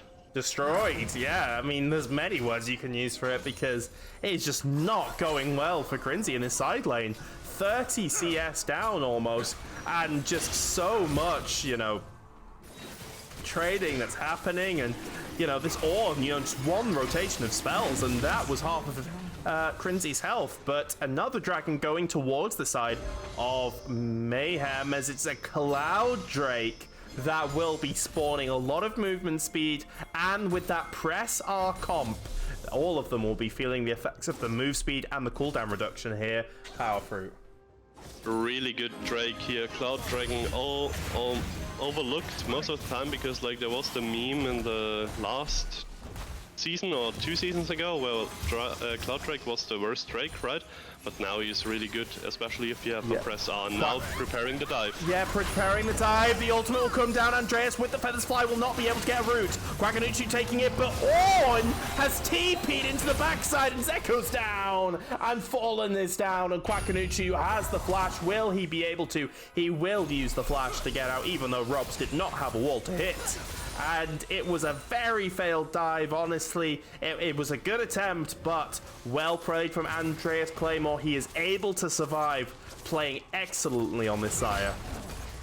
Beautiful dodging the unstoppable force with his own ultimate, and now going for the mall fight. He's no R, he's nothing, and he will get down. Quackanucci going down to Andreas Claymore, who's having a really strong performance on the Xayah with the help of Pumpkin down there, getting the early lead, and now can snowball with it.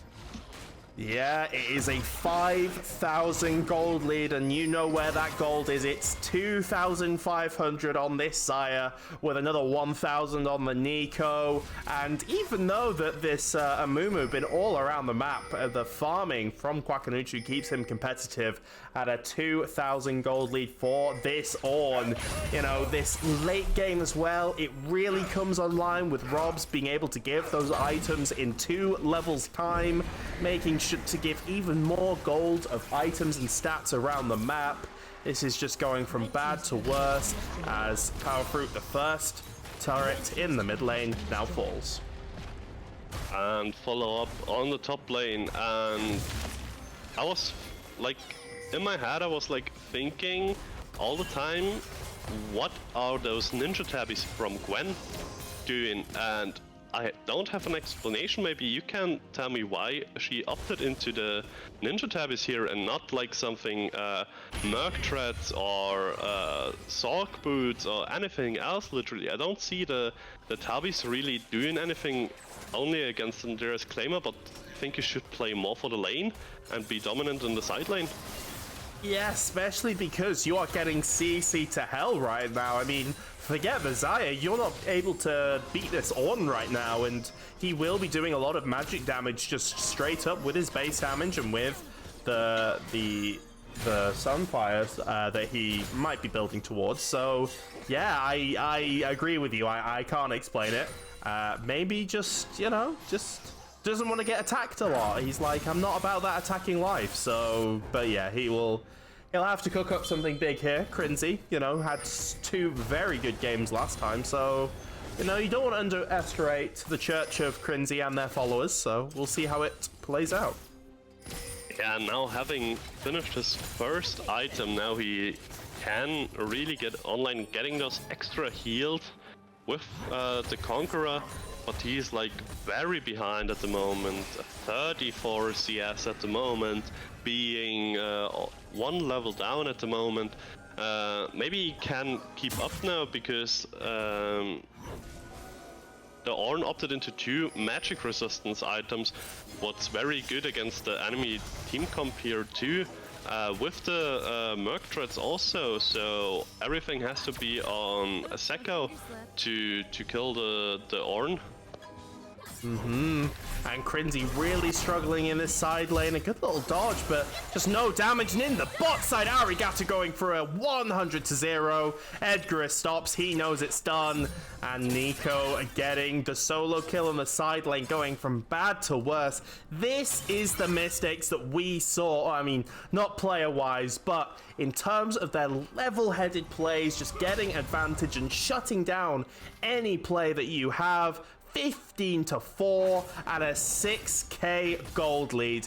This is what I want to see. And yeah, never like a 3-0 either, do we, on this cast? It's the one thing that we are biased against.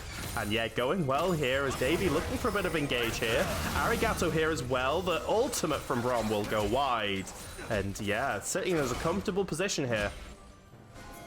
Davey really feeling it, using the Brom ult proactively. Is like most of the time not a good play. It's more like a peeling tool, but if you're that far ahead and you want to force something before the dragon, then it was like a good usage if you want to do something like that, because now you can force the enemy team off the objective and go back into the mid lane, showing dominance and confidence. Yeah, we see the Frostbite Mayhem trying to go for the trade, but it will be denied. Ornhorn coming out, it will go wide as well. 5 members here, but Pumpkin finds Edgarus, just playing too far out without any frontline carries, and Rob's looking for more. Crinzy here as well, used the TP as well, so is looking to fight, but just a little bit of miscoordination, and it's 5 versus 4 right now. Crinzy going in, he really wants to fight, but he gets shut down already. All from Arigato is used on Quackanucho, and he has barely any magic resist. 4 down now for the side of Mystics, as these just going from bad to worse. The comeback is on. It is being started. The seeds of it are being planted here. Arigato with the ace. Beautiful aggressive play as he's caught a little bit over the wrong side of the wall, and Davey will be a good guy, Brom. But yeah, if you wanted a comeback, the reverse sweep, it's being channeled right here, Powerfruit. Yeah, and you see what confidence does with you in those kind of games. Going for the plays, going to flash over the wall, catch Sekko, and getting the ace, I guess, in, and keep pushing for the inhib turret, going off because of the respawn timers. But now you have 9k gold lead, almost 10k gold lead at 21 minutes. Now you really want to go to the Baron area, push for the Baron, push for a fight, and end it as soon as possible, and get that momentum start going and getting into the next game. Yeah, and here's the thing, is that because we are going to a 4th game, endurance, that mental side of League, that mental endurance now becomes even more important now. If you've had momentum in the first 2 games, but then you're on a low, it means all that energy that was filling you, that was giving you confidence, now comes down, and Rob's looking for an engage. Ornhorn will go wide. Hallowed Mist had to be used. No engage from the side of Mystics, but if Mayhem are not able to stop this snowball in the series, if they are going to get tired... Oh, Quackanucci going in on Andreas Claymore here. Ultimate comes out but goes wide from Crop. It's actually a good fight here. A 3-man Soda Ultimate will almost take down Andreas, but there is just not enough damage. It's a 3k gold lead, 10k gold lead. What are you going to do about that? A triple kill for Ari right now. Maybe looking for a little bit more. Pumpkin trying to set that up. The bandage toss does land, and it's a quadra kill, technically, for this Ari, but the back from Quackanucho will deny the ace at a 10.5k gold lead. Complete domination as Mystics have a ray of hope in this series. Yeah, beautiful played from the side of the blue team here, like getting everything they want. Now they're going for the Baron, as I said earlier, but they got to first win the team fight, now they got to the Baron. Now you want to reset and keep going as 5, do a so-called death ball, run down mid and finish this game. Because that's what you need, and you know, keep this energy that you've got right now. You can win this game. You've seen it's been a decimating, dominant performance here from Mystics after a very tough couple of games. And, you know, you've really got to see, you know, is it just the heads, the mental fortitude that Mystics can utilize against their sister, younger sister team? Technically, you know, this is a team that only got formed at this split. Mystics slightly older, but it could be, you know, a sign of what's to come here for Mayhem. They're gonna have to try and lose gracefully and think about what went wrong in this game. Kwakan just not being able to be utilized on this Malphite 1-4-1 when we saw him on an 11-2 and 10 Lilia. Fallen trying to use Australia's to get out and will save Edgar's in the process. But yeah, what are we thinking, Powerfruit? How do Mayhem just figure out what went wrong in this game? I think you starting here with the draft, to be honest, while On is getting caught a little bit flashing away. I think you start with the draft, but it doesn't stop. No, Zekos is straight up dead. He walked into a bush as a misfortune and just gets blown up. One dead already, as this is Cloud Soul that Pumpkin and the team of Mystics are positioning towards. You don't have an ADC, so they will give this one up. And with nothing else to take, it is just advantage after advantage. Usually, this game would end in like a couple of minutes now. They are making sure to get every advantage on the map, and Mystics, they have that those 5 stack. They have Baron, and as you said, they're running down mid to end this game. Yeah, so back to what went wrong. I think it's easy to blame draft, and I think very much player English is hard sometimes. Amen. Players tend to blame the draft really quick, I want to say, but in this time I think... Oh, a huge fight coming out as it's 5 members still alive. Actually, Crimsy is able to slay Pumpkin, but there's the damage. There's the team of Mystics just dominating Mayhem, as we knew they were going to do in this fight. They walked down mid, and the salvation of Mystics is here. Andreas Claymore going 12, 1, and 9 has popped off insanely well this game. And the reverse sweep, there's still a long way to go, but it is coming. Game 4 goes to Mystics. Yeah, really clean game here. Played, having a clear plan, ganking the bot lane early because they pushed up, and then after that punish the flashless misfortune, ganking again. Davey taking, as you beautifully explained, taking a bad trade to bait the enemy bot lane into staying. Then the Mumu comes around, ganks them again, and then you have a 3-0 Xayah to start the game with. And then from that on, it kind of snowballed. And seeing the damage graphs here actually is like, we kind of slept on Arigato a little bit because he dealt 20k damage. That's not bad. He has also stellar performance with 12, 1, and 6. Being huge on those on this Nico. Even if the Ari got banned, he has his Nico. Absolutely, as the website, little bit as we you know, the eventual loss of the logos, but do not worry, we have a backup. It is this one that I made. So yeah, we have that one here showing Mystics. No, I've got it the wrong way around. I can't see on this bloody thing. It's too goddamn small. All right, hang on. There we go. 2-1 to Mayhem after that 4th game. The comeback from Mystics on, and on that other game, 2-0 to 50-50 now against Quantify Nova. The other Div 4 team, they have pulled an amazing feat as well, along with Mayhem getting as a Div 4 team to the Div 3 playoffs.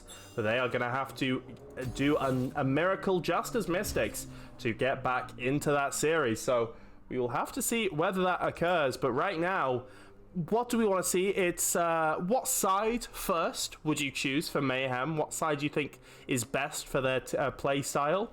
And then what do you want to see them clean up from that game 3? I think the best side for teams in lower elo is red side, I would say, because you ensure to get the counter pick, right? Blue side is very popular if you have like a contested pick who's like working kind of as the fourth ban, right? So I would say go onto red side and don't cook too much like you did in the last draft. I don't know why they went for the Gwen. I mean, I think they had their reasons. Maybe they wanted to try something. Maybe they felt comfortable. But having the switch up into the mall fight into the jungle kind of didn't work out. And now I want to be them like in the first two games. Be disruptive. Be in the face of the enemy. Try to confuse them. And yeah, keep that momentum going again. And getting strong into the fourth game. Yeah, as we've introduced some lo-fi to the stream, just trying to, chill us out a little bit, because, we might have a very long series still to go ahead of us. So, getting some copyright-free Riot music. Thank you very much to the Riot Music Studios. Honestly, one of the best parts of Riot, I think, period. Their music team is just, like... I think it's incredible. I know some people think like some of what they do is incredible and other stuff they do is like a bit mid. I personally love all of what they do, so shout outs to them.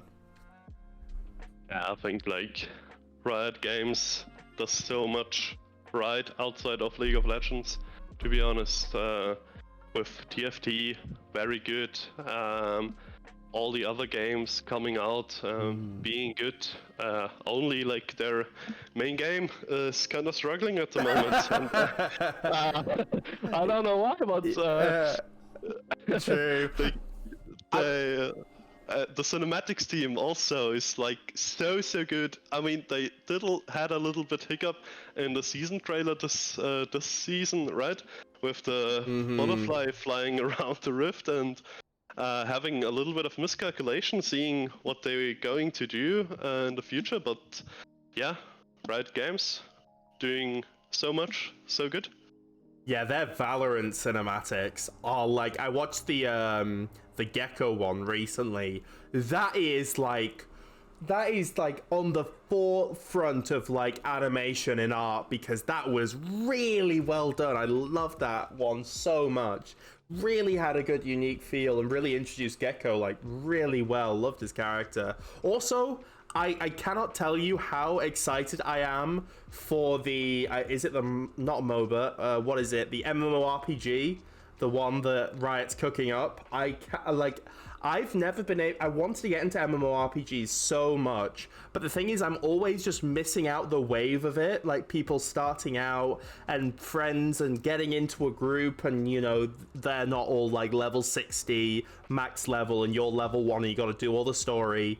And yeah, just being on that first wave, and honestly, to the Riot quality they have, that could be awesome to be a part with. I know it's like a year and a bit away, like it's still very early stages, but oh my god, I cannot wait for that game. Yeah, it will be really interesting because I was like, back in the day, I was like a huge MMO fan, starting with World of Warcraft, like most of us, I think, who's playing MMOs. But after time, like, I stopped playing WoW at Catalyst, because it was like, yeah, I don't know, it wasn't that much fun anymore. And since then, I was like searching for an MMO to play with, but like everything, it's like has a bitter taste in my mouth left. Like the last thing I tried to play was New World, and we all know where that went. So really looking forward to have MMO from Riot Games, and maybe they can do some things right. And I also refuse to play Genshin Impact because I believe that the age of consent is 16, folks. It's like, no. I also just hate. I'm not a Genshin fan. I also like my wallet. I know my wallet would just go disappear if I played that game. I have resisted with League though, so maybe not. But yeah, not a Genshin enjoyer, but yeah, I so enjoy just the hype that can come out. Also, if this gets underrated, shout out to Legends of Runeterra, because that is actually a really clean and well-made card game. Like all the stuff they've done in that game, from like in-client tournament stuff, they don't have to use third parties, and then also the big one that I remember, just the lore building that they have in that game, because they've been able to make so many cards. I bet that's going to help the MOBA like tenfold. Just all the world building and non-main characters, non-league characters that you have on the cards, I think is going to be so helpful for that, for the MOBA to just pick up and use all that world building, and also the art as well. They really modernized the art on Legends of Runeterra, and I think for all this flack it gets as being the place where the league devs, the bad league devs go, or, you know, getting demoted to Legends of Runeterra, actually a sick game, and yeah, shout out to them. And it's free, and it's incredible, so just wanted to say that. Yeah, really, really amazing game. Played a time. Didn't got really the hang of it. I played the campaigns a lot, but not too much competitive, because I enjoyed the campaigns the stories. are good. The what's it called?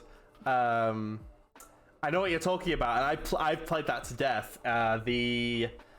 Not exploration. What's it called? I know what you mean. The campaign one where you can level up your champion and you get like stronger and stronger effects. Playing that with like a podcast in the background, that is so that's so fun. I love that, and you can get some crazy stuff in there, and you're not against another player. I love that so much. Shout out to Legends of Runeterra. Love that game. I need to get back into playing it. I'm listening to a D&D podcast right now, and I need to like I need to have something to do in the background, and that actually could... Oh, I'm going to get back into Legends of Runeterra again. Damn it! Oh, I have stuff to do. I'm a student. Fuck's sake. I need to study. Oh, well, there goes the rest of my summer on Legends of Runeterra and D&D podcast. But there you go. Anyway, getting back into this fourth game. Lovely to see all 30 of you in viewing right now. It's lovely to have an audience to join us as we ramble about the first thing that comes into our heads. And we're gonna go continue that theme into this draft now. Looks like the players are pretty much all ready. Yeah, I need the code again, please. Oh yes, you need the code. Oh, sorry. Yeah, it's okay. Yes, I will. We'll get you that code, my brother. Here we are. There you go. Smashed on that entry button. But it's a Monday. How are we all doing? Was everyone's day at work okay? Is there anything you want to vent about in chat? We are all here because we have talked about a lot before, and I am getting a message. So we'll just this. We've got a. Actually, should I? Oh wait, no, this was an hour ago. Lamau, I don't read my messages. Oh yeah, you sent me a message request as well. I completely missed that, but regardless, I need to get back onto getting Champ Select up and running for you guys to see, because we are into draft and it is red side that Mayhem has picked. That Thresh banned out once again. We're seeing some similar bans here, Powerfruit. Yeah, I'm not in the game. Because the code didn't work out. Oh no! And this is also fucked as well. This isn't working either. What the fuck is going on? The website's not working. Okay. Oh, come on. Why? Please. Oh, it's a disaster. It's a disaster. Okay. It's okay. We improvise again. We improvise. Oh my god! Even the advert is it's completely off center. What is going on right now? Okay, so we will do a little bit of fixing in the background. Yes, I will just have to stream, do the same thing we did last time. I thought it worked pretty well. Like I sort of tailed off my sentences so you could catch up on the 10 seconds. I think it worked. So we do have a backup scene. that we always use, and we're going to use it here. So, hello, welcome to my desktop background, everyone. As a quick recap of the draft, it was Ashe, Taric, and Malzahar banned on the blue side for Mystics, and Thresh, Fiora, and Amumu banned from Mayhem. Mystics with the blue side picked the Sejuani first. Deluxe being a staple for Edgarus once again, making sure to get that mid laner locked in, and then maybe looking to answer. We will also turn off the music so we do not have conflicting. The Xayah picked up for the team of Mayhem. Yeah, so identifying the Xayah as a problem kind of works. Also, the Amumu got banned. I think it's a really good ban. Given ban, Pumpkin showed so much confidence on that champion, and now Andreas Claymore's back on the Aphelios.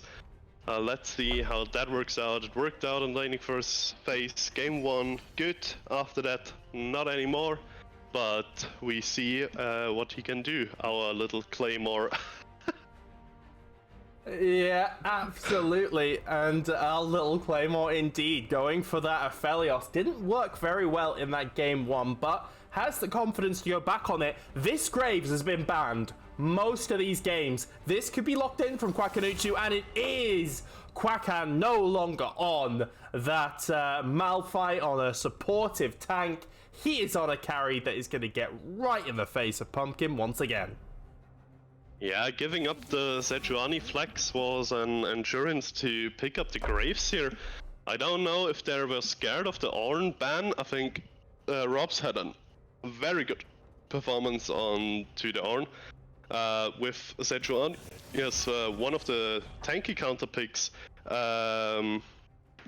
being on their own side secured. We will see what the red team here is picking up against the Ornn. Yeah, as I am just typing that the website crapped the bed, so maybe mod can fix it. But for now, we will just have to look at my lovely little stream background. Also, you can see the games that I've been playing recently as well, so there you go. But regardless, back to the game. Ari banned once again against Arigato with the Rakan, the Mordekaiser, and obviously that Aatrox as well. The Rel being hovered, that is left open, and it will be pairing with that Xayah. Yeah, really strong 2v2 with the Rel really having a presence in those games, being banned or picked up here. It's like going back a little bit in the style here, going away from the Sona, from the hyper, trying to hyper carry enchant support into the engage Magnet Storm, pulling them all in, and let's see how they're gonna answer. The Corki in the mid lane. Oh, that's interesting. And the Blitzcrank paired with the Aphelios. This is super late game, long range with some pick aspects. I have never. There are few comps more late game than this one right here, folks, and we're gonna see if Mystics can go all of that way. This Zac could get locked in for Zeko here, and instead of going for that snip lady on that Gwen, wait, no, it's not Zeko. Zeko doesn't play Zac. Zeko's not in top lane. That is going to be Zac for the top laner of Cringy. So there we go. Yeah, we're gonna see us both getting confused between Zeko and Zac and everything else. It's just a given at this point, I would say. I really don't like the Blitzcrank here, like, at all. Think it's... like, Blitzcrank is good if you're a hat and if you have something to pull, but I think there is so much follow-up and engage and safety from the other side here that the Blitzcrank will have to really be on point to do something useful. I think another tanky engage support like maybe the Nautilus would have been better, with the R ensuring a pick or something else, and catching the Zarya in her own ult. But now you have, like, if you pull, it needs to be insta-dead. Yeah, and even though it is, a little less tanky, still, I mean, the three beefy frontliners of Mystics, I love this comp once again. Lux can get the push into Corki, Zarya and Rel obviously should have the push into Aphelios, and with Zac as well, I think this gives the freedom to Kwakanuchu to just punish Pumpkin like we saw before. The auto attacks as well, it usually is a fairly decent matchup with the Graves. I mean, it really depends on how, like, Sejuani plays it, and I used to be a one-trick Sejuani, and, like, Graves could be one of those matchups that's very sink or swim. It's very on the Graves to see how they play, how he kites you with the passive stacks on your E, and how much you can kite around and play around your own passive on your Sejuani. So we will see how much, but I'm loving this comp a lot more from Mayhem this time. Yeah, seeing how it plays out, especially the bot lane here. You got the jungle matchup covered real good, but I'm really excited for the bot lane here because it has a lot of potential going into either side, it seems, and being like here, the jungler has a really impact onto this, with the Graves being more of a clear champion into burst something, and the Sejuani is like more the traditional VL jungler. Yeah, so, I mean, what comes out? Also, we've not had to take a shot yet, as there has been no jinx that has come out, although if we took a shot for every time I misspoke, I think we'd all be under the table. So, thank God we haven't added that to the VL drinking game. But also, my laundry is having a whale of a time right now. It is really going for it, so I don't know if you can hear that. Apologies if there's that background noise, but 30 seconds in, this is game 4. Who do you think is going to win this one? Power Fruit. I think we had a little bit of shake-up in the third game, and now I think Mayhem, right, is the one with Graves. I am just confused. I know, I'm sorry. It is literally, the website is like, it's not even like a broken, it's like dead. It's not reacting at all. This thing has crapped itself right now. I don't know what's got on there, but I can't even move anything. So yeah, sorry for that, guys. Nothing is going to be on there, but just someone mentioned it in chat. Arigato, that's a very distinctive name. That is on Mystics. They are the Div 3 team. They're the one with Pumpkin and Robs and Davey, and they are the ones that are currently 2-1 down. They've only won one game, but the momentum is on their side as we go into this game 5, and I don't need to sync my timers because you weren't able to get into the game, which is really unfortunate. Sorry about that. But it just means, excuse me, we get to you get to watch the stream and add viewers to the stream count. So in the end of the day, still business oriented. Yeah, there you go. Yeah, I think like we're going a little bit back to the drawing board with the team around Sekko. Think they can manage to get the win.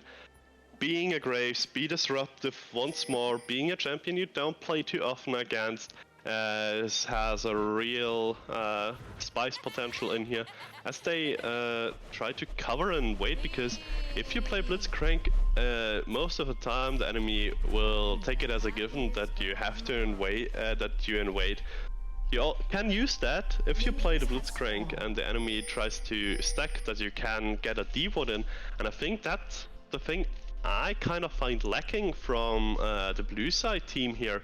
Not getting a single deep ward into the enemy jungle, so they're completely blind to where the Graves are starting, because Graves can't just solo start, like literally anywhere. He can, but will be taking the leash. So Zeko and Fallen, although we did see this last time, Zeko and Fallen leashed, and then they were able to get level 2 first anyway. And especially with that aggressive lane, you could very much see that coming through. Predictions a little bit late, but I'm going to ask for them anyway. Who do you think's going to win this game? Oh yeah, you've already said you thought Mayhem was going to win the game, didn't you? Yeah. I'm a fucking idiot. Anyway, regardless of that. Who do you think will take this game? I actually think we're going to a game 5. Okay. I think Mystics are going to cook. The score currently, Mr. Diabetic, yes, apologies for the lack of overlay. It is 2-1 to Frostbite Mayhem. They are the red team who is currently getting engaged on. Fallen taking a lot of damage there. But Mayhem, they are on the right side of your screen. They are the Div 4 team that has actually been able to get a good lead over them. Crinzy taking a lot of damage in that top side. Not going well for the side of Mayhem so far. But they are the Div 4 team, and they are looking to wipe out their sister team. Mystics had such a good run, but struggling recently. I hope that is as much of a summary I can give you, Mr. Diabetic. But yeah, we see a good push coming in for Claymore and Davey as that leash hurting them there. Yeah, really get struggling. Also getting hooked with the first hook in there and getting the favorable trade, have to disengage as the real. Also, Crinzy doesn't look too comfortable into an Ornn matchup. First to Gwen, now he's taking on with the Zac, having troubles trading in the early game. So, I know Zac is a Zeko special. I know it's something that he likes to play a lot when he's top, and he plays it in the Quantify Cup. So it might be the case that Crinzy, he might be playing these champions first time, but Edgar is getting a lot of damage against him. One auto would have done it, but he will survive. Meanwhile, in the bot lane, Zeko getting a lot of damage onto Davey. Remember Pumpkin in the area. But yeah, Corki is bullying in this mid lane, but Edgar is trying to stay around to bait Ari into getting ganked by Quackanuchu, but he will be wise to it. And no kill will occur there, Power Fruit. Yeah, no kill so far. Like, there shouldn't be any kill right now. Meanwhile, Pumpkin, Zeko looking very weak, and this weak point of the team of Frostbite Mayhem getting exploited, just constantly hammering on this bot side like it was in game 3. And wow, yeah, a good game. And oh my god, Crinzy taking horrible trade after horrible trade. Meanwhile, on the bot side, Fallen looking for it. Davey actually might go down himself. Flash for Quackanuku will take the first blood for the Graves. A lot of damage taken in response. Andreas looking a little bit, you know, mana-less and healthless. But meanwhile, Crinzy, he is having a horrible time in this top lane. 10 CS down before 5 minutes, Power Fruit. Yeah, well, one chain of events there for the bot lane of Zeko and Fallen getting clapped in the 2v2 first, kinda getting hooked, then the gank from Pumpkin. This didn't work out really, but Quackanuku responded very beautifully, getting the kills with the flash in. Yeah, with the flash in, but it is, you know, it's going towards, you know, Mystics. Even with the kill though, the CS difference on this Lux really struggling against this Corki right now, and she's going to be struggling even more as she gets hooked by Davey. Arigato trying to follow up, but the CS difference on top, on bot side, no matter the kills, just getting that lead, it really shows, you know, kills might mean they might get you a little bit of an advantage, but I think this might be demonstrative of just the comfort and the ability to play their champions just being slightly better on this Mystic side right now. Trying to do as much as he can here. Crinzy will heal back a bit, but they have definitely got their number here, have Mystics. Yeah, the Zack's really struggling at the moment against his own. He's like 20 CS down at good times. Red side team getting in the Dragon, having the push with the Zaya and Rel. Graves coming in, good clear. He's opting into the God Drinker build. That's really interesting. So he's going for the more tanky, bruiserish style of the game. He really wants to be in the face of the enemies and dishing out a lot of damage instead of trying to burst down the enemies. Yeah, it'll be super interesting to see if that goes. I mean, you are going to be hitting a lot of tanks as Davey lands the hook onto Fallen. Fallen trying to dash away, but will be interrupted this bot lane. Hammered and hammered and hammered again, but Andreas will have to flash away, even having so many chakrams. Zeko almost taking him down, and Crinzy here having to use the ultimate, trying to use it for health, trying to use it for damage, but will have to flash away as well. This is a horrible topside for Crinzy. I don't know why he has picked this right now, as we are getting information as well, before we turn to you, Power Fruit, that Nova has actually come back in their game, and it's 2-1 Nova trying to fight back against 50-50, so comebacks on the cards for both games here, Power Fruit. Yeah, really good for both Div 4 teams. Like Nova was also Div 4 team before, standing in a quarterfinal, now can also reverse sweep. Would be a day of upsets today if both the 4 teams would get the win in here.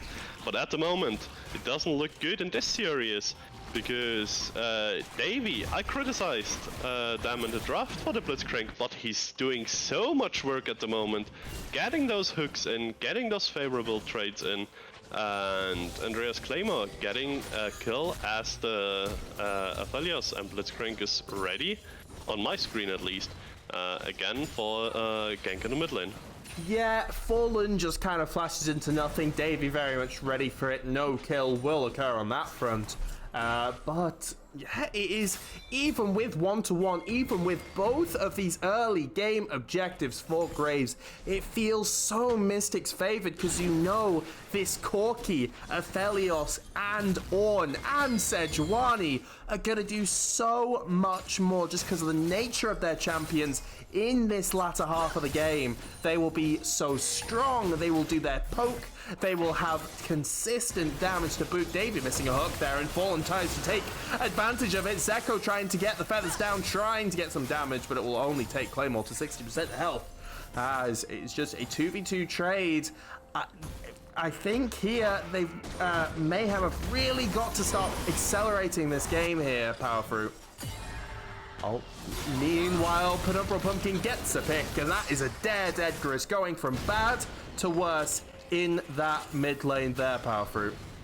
Oh, this poor mid lane being already almost 30 CS behind. Now with a kill who you speak of like is between 15 and 20 CS depending on the game state.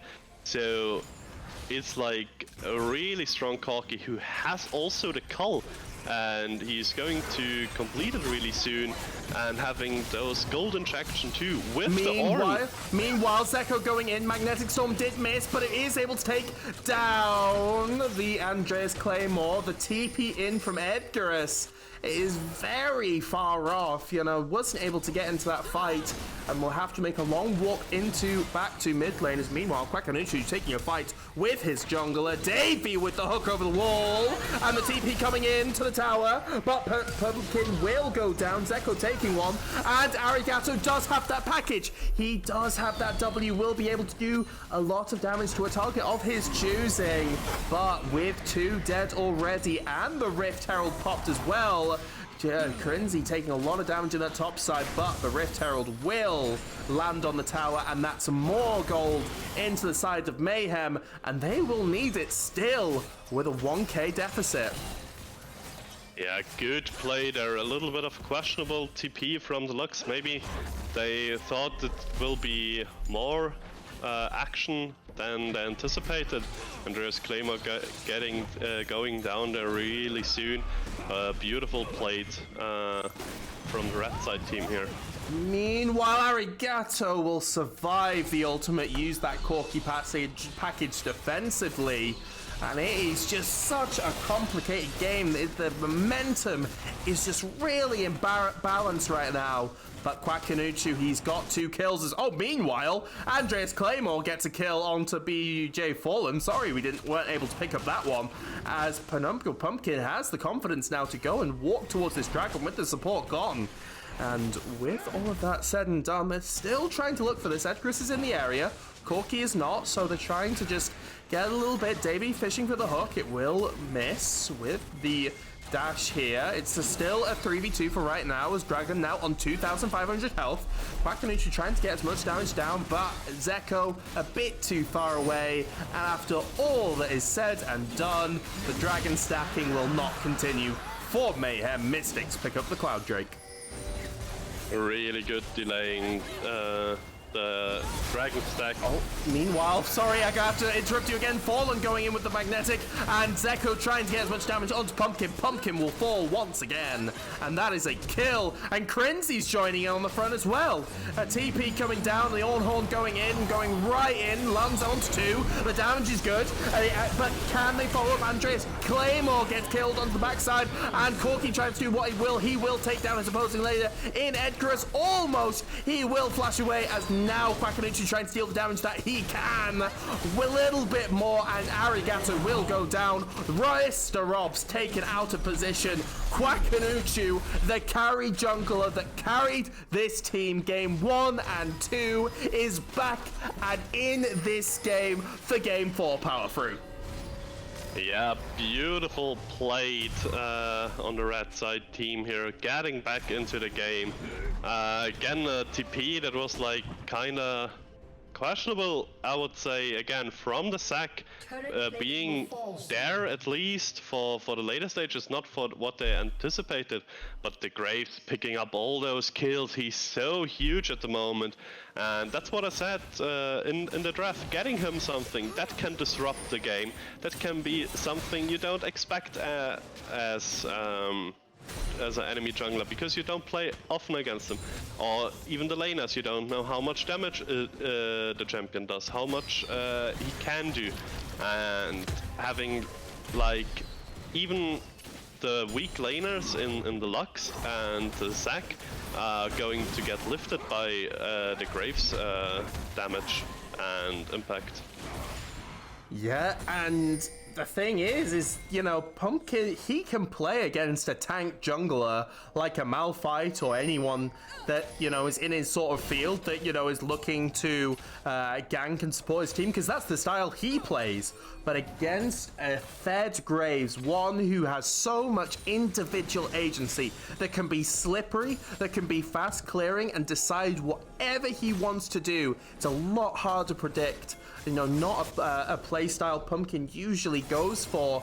It's going to be one that might, you know, carry Mayhem to an upset of the ages here. Big trades, though. This Corki, certainly one you don't want to underestimate, Power Fruit. Yeah, but as we said earlier, the scaling is there for the blue side teams with the Corki, with the Ornn items, with everything in place, with the Blitzcrank, and always, like in the late game, it's only one Blitzcrank hook away from a defeat, because it's so impactful, and we get ready engage onto Ornn, and it will almost get taken down. Flash used, and Davey and Arigato on the backside. Edgarus is taken down, though. It is one kill for them right now, as Arigato trying to get the damage down. Ornhorn coming out as they wail onto Sejuani, a very tanky boy. Arigato trying to do as much damage as Corki is had so much time, but the Triforce damage is not there yet. A 2-for-1 so far as Crinzy looking for more. The E will be used, a lactic string shot, but he will not have the damage. And actually, Davey is here, is in risk of being hooked. But a 2-for-1 and Graves on the Rift Herald. Yeah, Graves getting those kills again, being on board with 8 out of 9 kills participated. It's all about where Graves is, there is action, and there will be kills and will be death for the opponents.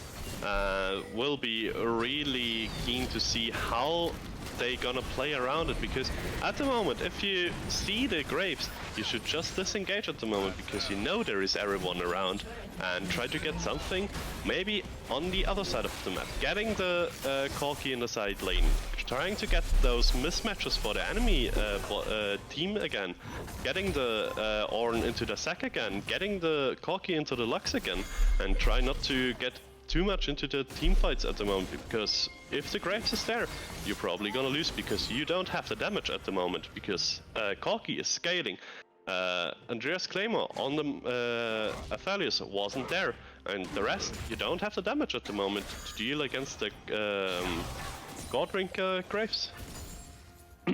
Just to give you the stats here, there is a 1,000 gold lead right now for Frostbite Mayhem on this red side, but there is almost a 4,000 gold lead of Quackanuchu over Penumbral Pumpkin. The rest of the map is not getting the gold, but Quackanuchu has it all on his back and is the sole reason for Mayhem in the lead right now. They will look to take this third Drake. It will be their second. It is a Mountain Soul, which is going to be nice for the Graves to be a bit more tankier in these fights to survive. You give the front line, you know, if they are obviously able to pick it up, but Wakanuchu looking for more, looking to just harass in this jungle, be, you know, an absolute menace. And yeah, what are your thoughts here? Looking for a dive.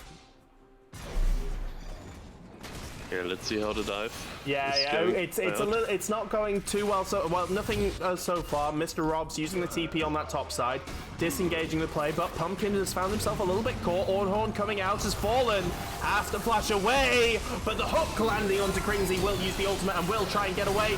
Zeko finds himself a bit caught with the Blessed Fly. Will be a huge combo with the Magnetic Storm. As two are down already. Quackanuchu now, he is in his element. He is in the range where he does best. And another kill over to Graves as he's looking for the Corki, but 4 dead now for Mystics as the team fight that Mayhem need comes up clutch as they now firmly are in the control of this mid game.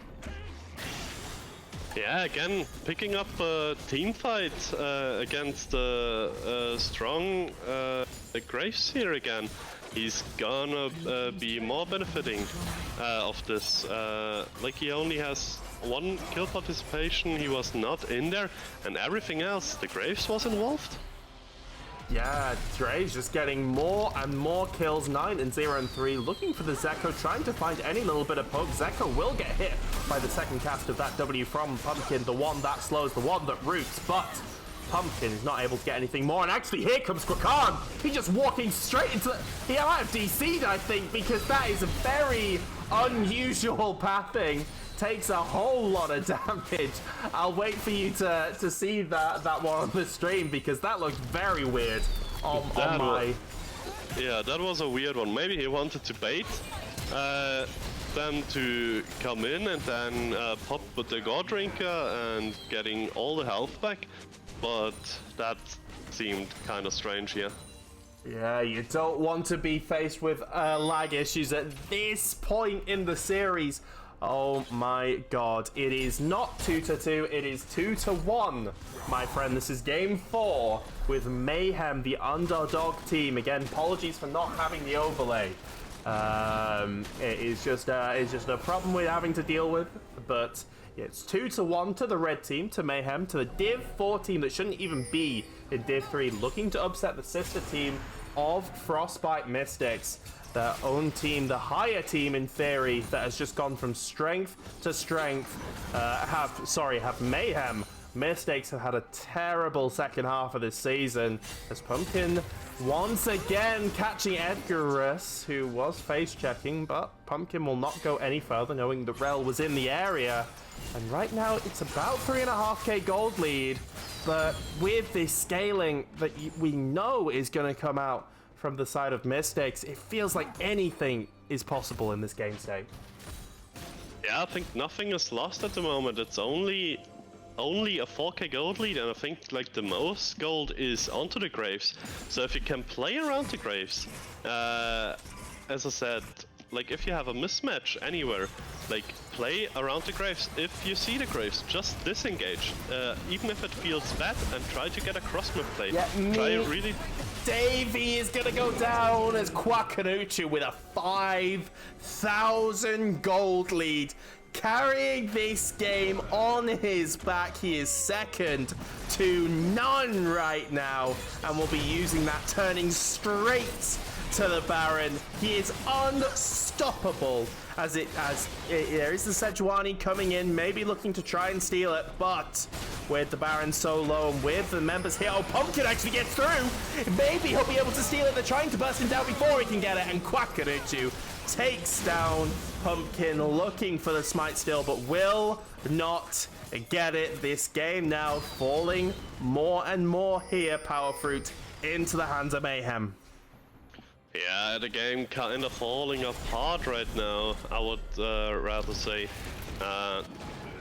Like, now I was not being on good terms with the pick. Oh, the Aphelios just died there on my screen. Yeah, Aphelios just died. I didn't want to interrupt you because he was just dead. Getting the drag now here, but yeah. The Blitzcrank, I was like not on good terms in the draft, then I was like on good terms because he did so much good things, and now you see what I meant in the draft where I said it's like kind of a problem. If you're behind on those kind of picks, then it's really hard to get something to work on. Imagine if you're having like something like a Nautilus here. You just can R the Graves and you can't really do anything against the knockup. Yeah, and this Graves is so strong right now, just walking fearlessly into the enemy jungle, stealing away a red. He is going to be such a problem both for this team and for your team as well when you're able to go up against Quickon. You know, you've got prime first-person access into this game right now to study what's been going on. The VODs also will be here as well, but Pumpkin being engaged on once again. He's died 5 times already. Will save himself from the 6th death for now. The 6th death. Damn, that's a hard thing to say. Honestly, English language is so dumb, but Kwakanuchu just going in more and more. He is 1v2ing on the spot side. Can the 4v3 that he has created be able to get more Penumbra Pumpkin going down? A lovely CZ chain as Mr. Robs takes a lot on the backside of that as well. With the Baron and with the cannon, they will just be able to siege right now as Quackard is so deep. But Davey, I don't even know if you want to pull him right there as he has got so much healing, so much health. Quackard could just do what he wants right now as Andreas tries to use the ultimate, will root him up, but he still survives 14-0-3. What can you say at this point, Power Fruit? I think he's playing fantastically on his Graves. I can see why his Graves got banned all the time. Before that, he's putting a monstrous performance on it. Feeling so comfortable, having like 206 farm at the moment, having the highest farm in the game. Yes. With the Corki. Big team fight that's just happened now as it is Zeko who takes down Pumpkin once again. He is having a really tough time in this jungle. This Graves going from strength to strength, and Crinzy looking for the engage. Elastic string shot will miss, and he actually might get gone straight on. Goes into passive form, but the tower will go down. Will they overextend here for this kill onto the Zac? The Zac will even get out. Crinzy, mission impossible, getting out of this one, and not even a death goes down, and that is Inhib tower down, Power Fruit, for the side of Mystics. Yeah, and Baron is spawning in 2 minutes 30, and then there is the Inhib open, so there is potential that you can grab the Baron, prepare anything, and then you can finish with the next Baron, to be honest.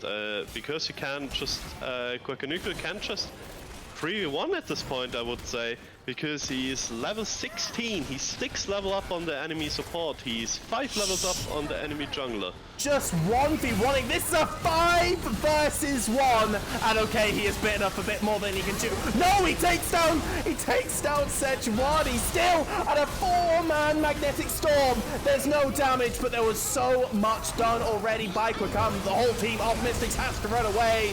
This is Frostbites to clean up, and it is Quackanucci's world that we are all living in. A quadra kill for the Zaya, but 14 seconds on Penumbral Pumpkin. They will take the inhibitor. Not enough people alive, but all hail, you know, it was the god of Crinzy in the beginning, but Quackanucci has very much claimed the deific status for himself right now. Wakanuku said, okay, I take that personal, and I said he can do a 3v1. He's going for the 5v1 and win it because he takes down the Sejuani again. And then the cleanup from his team, getting the inhib. Now the dragon spawns. You can take the soul into the Baron, and then you can finish the game.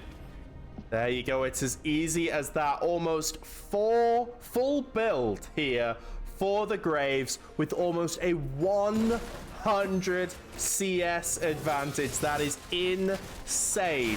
Meanwhile, the other team, you know, the other players on Mystics, they have gotten their advantages on with an 88 CS lead.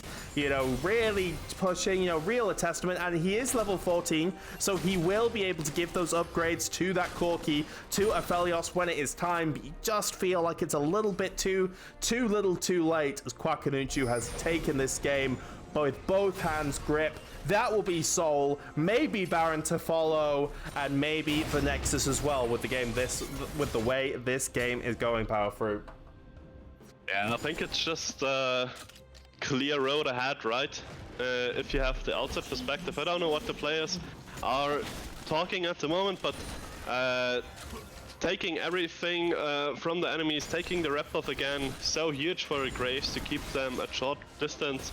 Now going for the Baron, I can imagine, and then running it down mid lane, because if you have a Graves who can 5v1, then what they're gonna do if they're 5-man?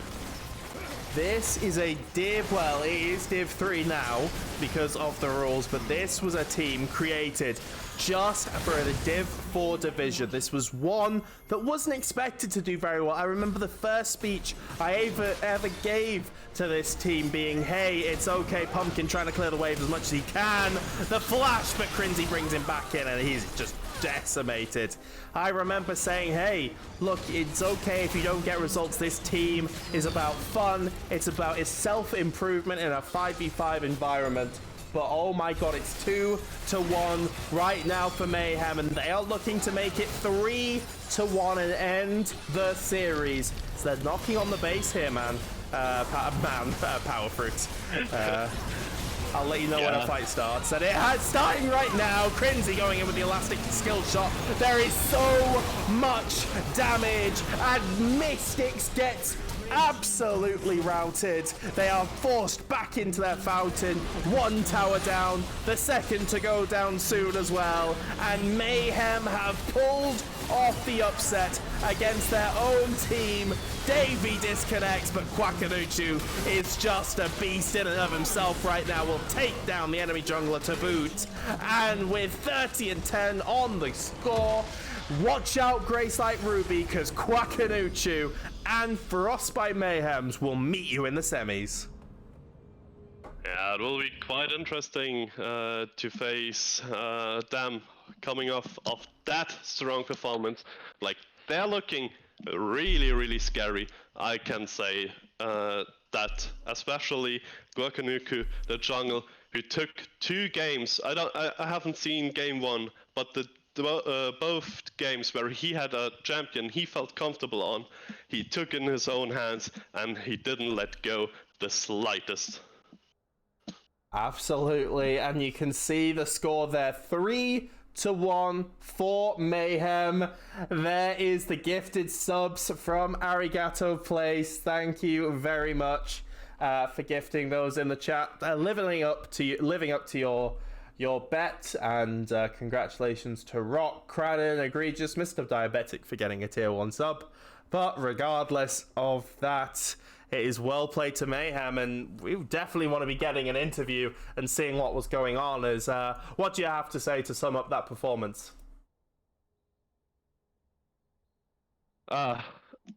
Really, just very happy for the 4 team created to get into the semis. Whereas, like, you can never know what's going on in the season. Even if you're the underdogs, you can do anything, and maybe they can be strong enough to beat us, and then maybe go to the finals. So the dream lives on. Absolutely, yeah. Going to semis now. Will Frostbite Mayhem? Obviously, there might be a little situation with it could be a steward thing that I'm looking at right now, but right now it is Mayhem who have been able to qualify, and we will be getting an interview with them shortly. Hopefully we can get one of the boys in here onto the interview waiting room for VL, that hopefully we can drag them in, talk about that game from the entirety, because, you know, it was difficult, it was struggling, and obviously do have to point out that Mystics did have a sub for this. They did, they weren't the team that, you know, that started in the first half of this, but, you know, Frostbite going from strength to strength right now. Not quantify, fucking Frostbite Mayhem. As we do have someone. It is going to be FRB Crinzy. I can't drag him in. So can someone drag in Crinzy? That'd be really helpful. And actually, it's going to be him and Zeko. So if Zeko could join the interview waiting room, we will get a little bit of information about what was going on in that game and everything to boot. So yeah, we'll just wait for the mods to drag him in.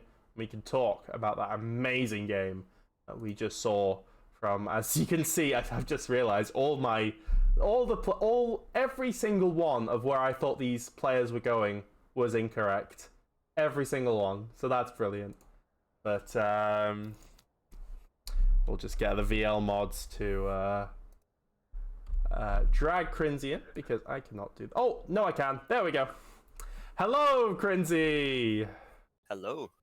Wow, congratulations. Sorry, yep. My good friend Zeko would also like to join, if that's a possibility. That is completely a possibility if he can come into the VL stream Discord and he goes to the interview waiting room. We will be more than happy to drag him in.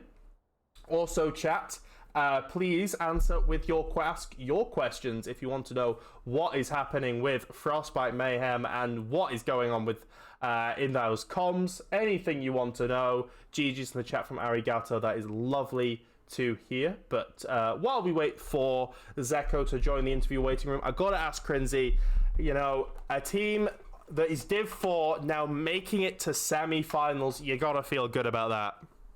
I mean, it feels lovely. Like, we have had some ups and downs. We have lost a lot of players.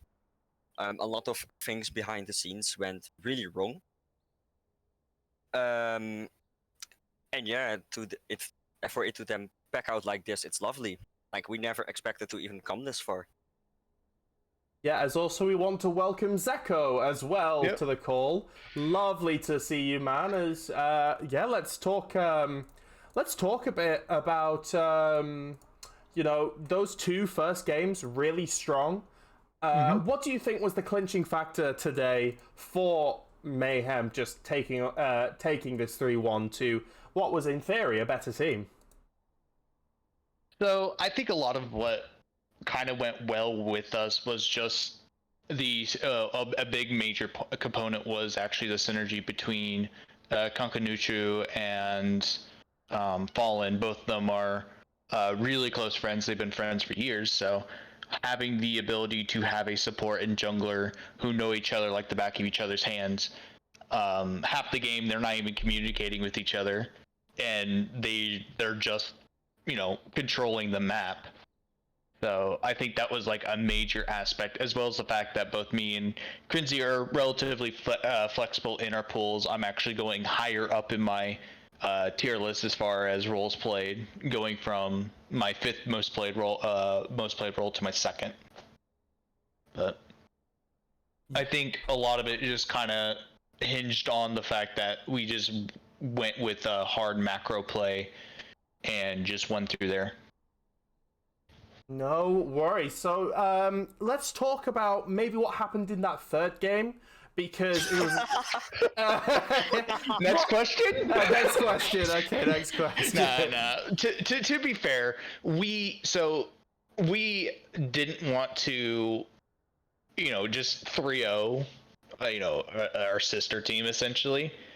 And so we wanted to give them the opportunity to shine, and they did. And but we wanted to try out some picks that we've been cooking up.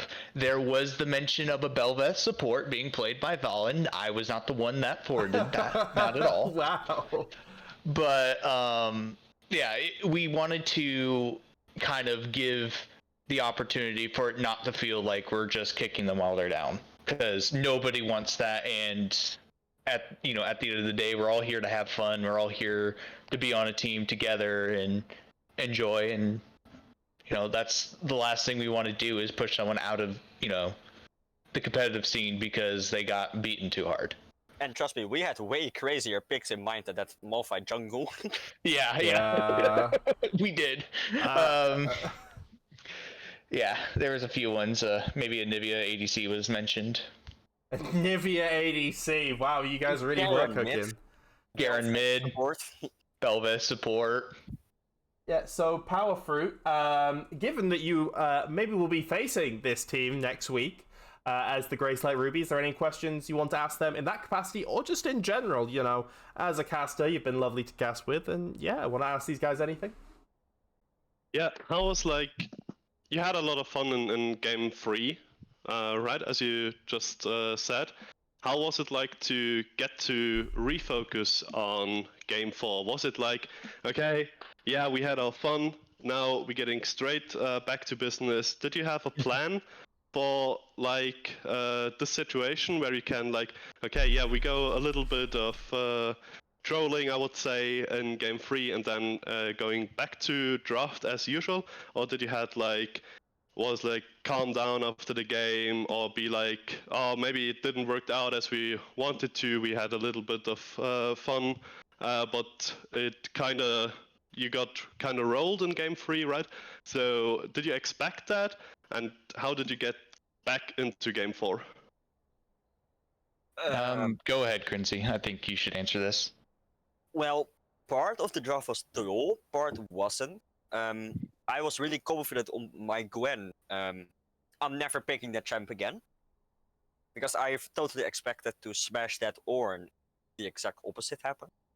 I'm not a top lane player. I should have known that confidence wasn't placed right. But I mean, after the first 2 games, I was quite confident. And yeah, I don't know what else to say. I'm not this kind of thing. Seko, go ahead.